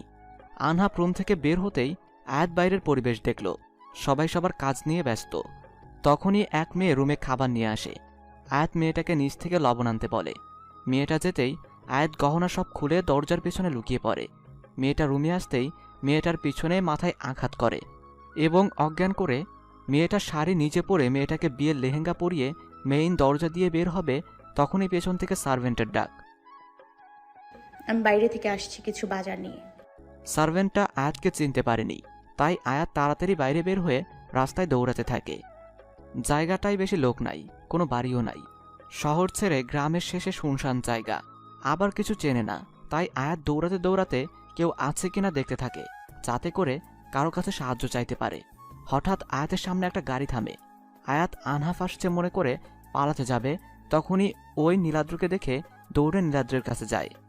আপনি চলুন এখান থেকে, আহনাফ চলে আসবে। ও আমাকে জোর করে বিয়ে করতে চায়। আমি থাকতে আহনাফ তা করতে পারবে না। ডোন্ট প্যানিক, আমি আছি, চলো। নীলাদ্র আয়াতকে গাড়িতে বসিয়ে বাসার উদ্দেশ্যে গাড়ি চালাতে থাকে। দুজনের মুখেই কোনো কথা নেই। আয়াত সিটে গায়ে এলিয়ে দেয়। এদিকে আনহাফ রেডি হয়ে আয়াতের রুমে গিয়ে দেখে আয়াত নেই। ও বুঝতে পারে আয়াত ওর সাথে নাটক করছে। আনহাফ তার দরবল নিয়ে আয়াতকে খুঁজতে বের হয়। আনহাফ খুঁজতে খুঁজতে নীলাদ্রের গাড়ি দেখে। ওদের গাড়ির সামনে ব্রেক কষে। হঠাৎ গাড়ির সামনে আসতেই নীলাদ্র গাড়ি থামায়। আয়াত আনহাবকে গাড়ি থেকে নামতে দেখে ভয় পেয়ে যায়। আনহাবকে দেখতে হিংস্র লাগছে, আবার হাতে বন্দুক ছিল। নীলাদ্র ও আয়াত গাড়ি থেকে নামে। আনহাব আয়াতের দিকে তেড়ে আসতেই নীলাদ্র আয়াতের সামনে গিয়ে দাঁড়ায়। আনহাব নীলাদ্রকে ঘুষি মেরে নিচে ফেলে দেয়। নীলাদ্র ও আনহাবকে উঠে মারতে থাকে। আনহাব ও নীলাদ্রের মধ্যে মারামারি শুরু হয়। আয়াত দুজনকেই থামাতে চাইছে, কিন্তু পারছে না। এর মধ্যেই আয়াতের পরিবার ও পুলিশ হাজির হয়। আনহাবকে পুলিশ অ্যারেস্ট করতে গেলে আনহাব আয়াতকে টেনে নিয়ে আয়াতের মাথায় বন্দুক ধরে। আমার না হলে কারণ না, ওর জন্য আমি কি করি নাই? কেন আয়াতকে আমার হতে দিচ্ছেন না?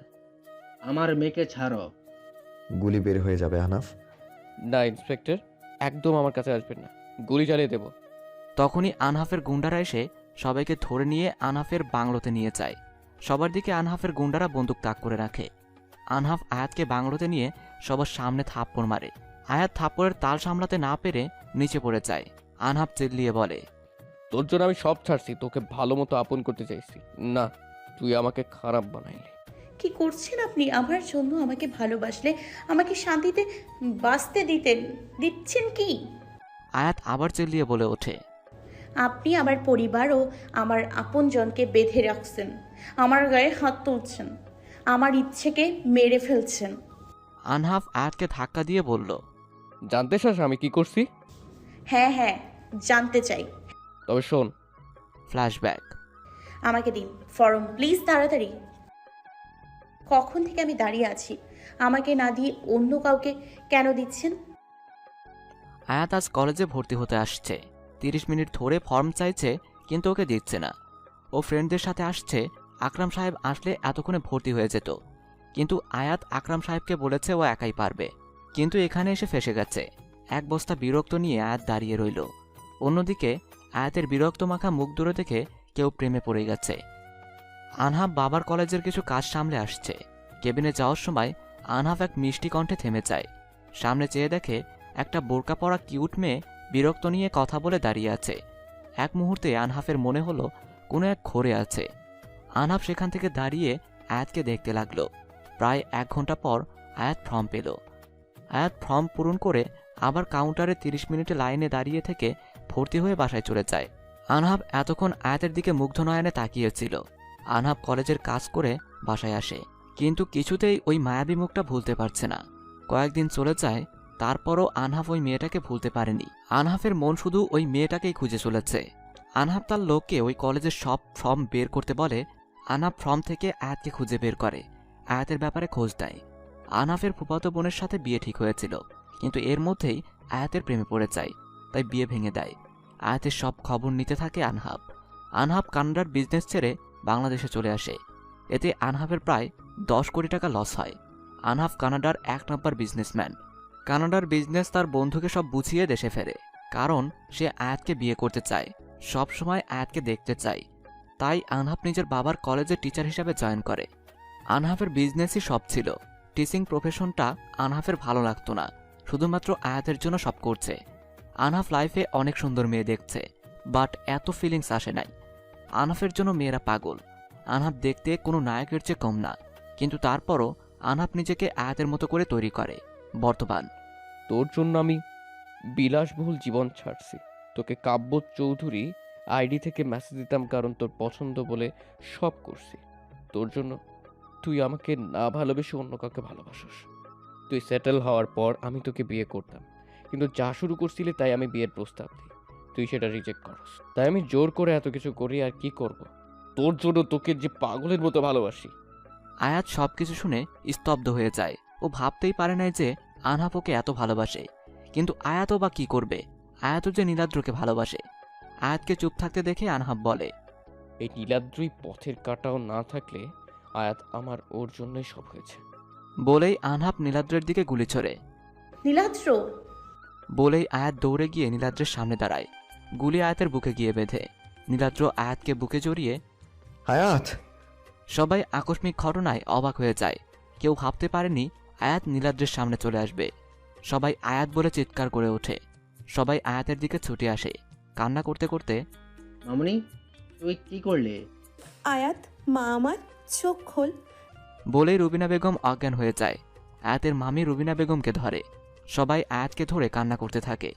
আনহাব ভাবেনি যে আয়াত এমন একটা কাজ করবে। আনহাব থ মেরে বসে আছে। আনহাবের যেন জীবনটাই বের হয়ে গেছে এমন মনে হচ্ছে। আনহাব কোনো রিয়াকশন করতে পারছে না, নিজেকে কেমন পাথর লাগছে। আনহাব হঠাৎ করে বুঝতে পারে ওর প্রাণ পাখি মারা যাচ্ছে। আনহাব উঠে দৌড়ে গিয়ে সবাইকে ঠেলে, কি করছিস তুই? আমার মেয়েকে মেরে আবার আফসোস? ওকে হসপিটালে নিতে হবে। আনহাবকে ধাক্কা দিয়ে, তুই সর, পুলিশ ইন্সপেক্টর ওকে নিয়ে যান। পুলিশ আনহাবকে মেরে রক্তাক্ত করে দেয়। আনহাব উঠে পুলিশকে মেরে আয়াতকে কোলে নিয়ে দৌড়ে গাড়ি নিয়ে চলে যায়। আনহাবের পিছনে সবাই গাড়ি নিয়ে যেতে থাকে। আনহাব আয়াতকে কোলে নিয়ে হাসপাতালে ঢুকে চিল্লাতে থাকে, ডক্টর ডক্টর, আমার আয়াতকে বাঁচান ডক্টর। আনহাফের চিল্লানোতে হাসপাতালের সবাই আনহাফ ও আয়াতকে ঘিরে ধরে। কয়েকজন নার্স এসে আয়াতকে নিয়ে ওডিতে ঢোকে আর আনহাবকে টাকা দিতে বলে। আনহাব দ্রুত টাকা দেয়। ডক্টরকে আনহাব বলে, যত টাকা লাগবে আমি দেখব, শুধুমাত্র আমার আয়াতকে ঠিক করে দাও। যদি আমার আয়াতের কিছু হয় তাহলে তুই বাই হসপিটাল কিছুই থাকবে না, সব শেষ করে দেব। আমি আমার যথেষ্ট চেষ্টা করব। আপনার তো অনেক আঘাত আছে, আপনিও ড্রেসিং করান, না হলে আপনি অসুস্থ হয়ে পড়বেন। আমার যেটা মন চাই হোক, আপনি আমার আয়াতকে দেখুন। সবাই হাসপাতালে আসে। শুভরা আনহাবকে মারতে থাকে। তখনই এক নার্স এসে বলে, আপনারা কি করছেন? যে মানুষটা মেয়েটার জন্য এত কিছু করেছে তাকে মারছেন? এই, ওই তো সব করছে। আমি জানি না কি করেছে, বাট যে নিজে ঠিক মতন চলতে পারছে না, যার শরীর থেকে এত রক্ত বের হয়েছে কিন্তু মেয়েটার জন্য পাগলের মতন করছে, তাকে মারছেন? ছাড়ুন, অপারেশন চলছে, আপনারা দয়া করুন। নার্সের শেষ কথা শুনে আনহাব পাগল হয়ে যায়। নার্সের কাছে গিয়ে, কেন আয়াত ঠিক আছে তো, ওকে ঠিক করে দেন প্লিজ। ঠিক আছে, তারপরেও বললাম আপনি আসুন, আপনাকে ব্যান্ডেজ করে দিই। না, আমার আয়াত ঠিক হওয়া পর্যন্ত কোথাও যাব না। আনহাব পাগলের মতো করছে। সবাই আনহাবের পাগলামি দেখে অবাক হয়ে যায়। পুলিশ আনহাবকে অ্যারেস্ট করতে এলে আকরাম সাহেব পুলিশকে চলে যেতে বলে, কারণ আনহাবের পাগলামি বলে দিচ্ছে আনহাব আয়াতের জন্য কত পাগল। সবারই আনহাবের জন্য এখন মায়া হচ্ছে। নীলাদ্রও আয়াতকে ভালোবাসে, কিন্তু নীলাদ্রের থেকে 1000 গুণ বেশি ভালোবাসে আনহাব আয়াতকে। আনাফ, রিল্যাক্স, তোর রক্ত ঝরছে, রক্ত বন্ধ না করলে তোমার বাঁচা মুশকিল হবে। আয়াত না আসা পর্যন্ত আমি যাব না। কেউই আনহাবকে বোঝাতে পারছে না। তখন নার্স একজন সাইকিয়াট্রিস্ট ডক্টরকে নিয়ে আসে। রিমঝিম আনহাবকে দেখে দৌড়ে আসে। আহনাফ, কি হয়েছে? আহনাফের সামনে মাটিতে বসে। আনহাব রিমঝিমকে দেখে ওর হাত ধরে বলে, আমার আয়াতকে বাঁচা, তুই তো অনেক বড় ডাক্তার, বাঁচা রিমঝিম। ওর কিছু হলে আমি মরে যাব। আমি ওকে এই অবস্থায় দেখতে পারছি না, আমার বড্ড কষ্ট হচ্ছে। কুল, আয়াতের কিচ্ছু হবে না, তুই আমার সাথে আয়। না, আমার আয়াতকে ছেড়ে কোথাও যাব না। রিমঝিমের আনহাবকে এই অবস্থায় দেখতে খুব কষ্ট হচ্ছে, কারণ রিমঝিম আনহাবকে ছোট থেকে ভালোবাসে। দুজন একই সাথে বড় হয়েছে। রিমঝিম কানাডা থেকে ডক্টরি পড়েছে। রিমঝিমই আনহাফের ফুফাতো বোন। ওর সাথে যখন আনহাফের বিয়ে ভেঙে দিয়ে কানাডা থেকে চলে আসে, তখন নিজের ভালোবাসা খুশির জন্য রিমঝিমও দেশে আসে, শুধু আনহাফকে দেখতে পারবে বলে। রিমঝিম আনহাফের খুশির জন্য নিজের ভালোবাসা ত্যাগ করেছে, তাই আনহাফের কাছের হাসপাতালে চাকরি নেয়। কিন্তু আজ আনহাফকে এভাবে দেখে ও নিতে পারছে না। রিমঝিম আনহাফের পাশে বসে থেকে নার্সকে চোখের ইশারায় ব্যান্ডেজ আনতে বলল। আনহাফ রিমঝিমের হাত ধরে বলে, আমার আয়াত কি ঠিক হবে তো? হ্যাঁ, তোমার আয়াতের কিছুই হবে না। জানিস রিমঝিম, আমি না ওকে কষ্ট দেখতে পারি না। ওকে কষ্ট দিলে আমি নিজেকে 1000 গুণ আরও কষ্ট দেই। আমি ভাবিনি আয়াতের গলিটা লাগবে, ওকে ঠিক করে দে। নার্স এসে ব্যান্ডেজ দিল। রিমঝিম আনহাফকে ব্যান্ডেজ করতে নিলে আনহাফ, ছাড়, আমি করব না। আচ্ছা, তুমি না করে অসুস্থ হয়ে যাও, তাহলে তোমার আয়াতকে কে দেখবে? আমি করে দিই, তোমার আর কোথাও যেতে হবে না। আনহাফকে রিমঝিম ব্যান্ডেজ করে দেয়। নীলাদ্র প্রচুর কাঁদছে। নীলাদ্র শক্ত হয়ে বসে আছে। বাকি সবার তো অবস্থা খারাপ। ডক্টর ওটি থেকে বেরিয়ে আসে। আপনারা আল্লাহ আল্লাহ করেন, 7 ঘন্টার মধ্যে জ্ঞান না ফিরলে পেশেন্টকে বাঁচানো সম্ভব না। আনহাফ ডক্টরকে ধরে মারতে থাকে। নীলাদ্র তো পাগল হয়ে গেছে। আয়াতের মা বাবা অজ্ঞান হয়ে যায়। সবাই কান্না করতে থাকে। রিমঝিম আনহাফকে সামলাচ্ছে। নীলাদ্র হাসপাতালের মসজিদে গিয়ে নামাজ পড়তে থাকে। সবাই আয়াতের জন্য দোয়া করছে আল্লাহর কাছে। আনহাফ পাগলের মতো হাসপাতালে কান্না করছে, ভাঙচুর করছে। রিমঝিমের আনহাফকে সামলাতে কষ্ট হচ্ছে, তাই আনহাফকে ইঞ্জেকশন দিয়ে ঘুম পাড়ায়। পুরো হাসপাতালের মানুষ একজনের জন্য এতজনকে কান্না করতে দেখে অবাক। নীলাদ্র আল্লাহর দরবারে মোনাজাত ধরে। আমার আয়াতকে ঠিক করে দাও প্লিজ আল্লাহ, দরকার পড়লে আমাকে নিয়ে নাও। বলে কান্না করতে থাকে আর নামাজ পড়তে থাকে। আয়াতের অসুস্থতার খবর পেয়ে আবির বাংলাদেশে আসে। মা, আয়াত কোথায়? আবির আয়াত আইসিইউতে 7 ঘন্টার মতো জ্ঞান না ফিরলে। না, আয়াতের কিছু হবে না। আবির দেশে এসে আয়াতের অবস্থা দেখে অনুভূতি শূন্য হয়ে পড়ে। ছোট থেকেই আয়াতের গায়ে কখনো হাত তোলেনি, মা বাবাও কখনো মারেনি। সবাই আয়াতকে অনেক আদর করে বড় করেছে। সেই আয়াতের এই অবস্থা দেখে আবিরের কষ্টে বুক ফেটে যাচ্ছে। 6 ঘন্টা কেটে যায়। ডক্টর তো আশায় ছেড়ে দেয়। আনহাফের জ্ঞান ফেরার পর থেকে হাসপাতালে ভাঙচুর করছে আর রিমঝিম আনহাফকে আটকানোর চেষ্টা করছে। নীলাদ্র নামাজ পড়ে আল্লাহর কাছে আয়াতের সুস্থতা কামনা করছে। আয়াতের পরিবার ও বন্ধুবান্ধব সবাই নামাজ পড়ছে। আয়াতের সাথে থাকা নার্স হঠাৎ দেখল আয়াত রেসপন্স করছে। সে ডক্টর নিয়ে আসে আর সবাইকে আয়াতের খবর জানায়। আয়াতের খবর পেয়ে সবাই কেবিনের সামনে ছুটে আসে। একজন একজন করে সবাই দেখা করে আসেন। কে যাবে সবার আগে? আহনাফ বাবা, তুমি যাও। সবাই আকরাম সাহেবের সাথে একমত, কারণ আয়াতের অসুস্থতায় আনহাব বেশি পাগলামি করেছে। তাই সবাই চাইছে আনহাব দেখা করুক। না, আমাকে দেখলে আয়াত রেগে যাবে। আমার জন্য আয়াত আবার অসুস্থ হবে, তাই আমি বাইরে থেকে দেখছি। আপনারা যান। আচ্ছা, কেমন লাগছে মা মামুনি? ভালো লাগছে এখন। রুবিনা বেগম আয়াতের মাথায় হাত বুলাতে বুলাতে বলল, ভালো। আবির এতক্ষণ কান্না করলেও এখন আয়াতকে দেখে আয়াতকে জড়িয়ে ধরে কান্না করে দেয়। ভাইয়া, তুমি কখন আসছো? কাঁদছো কেন? আমি ঠিক আছি। 5 ঘন্টা হবে আছি।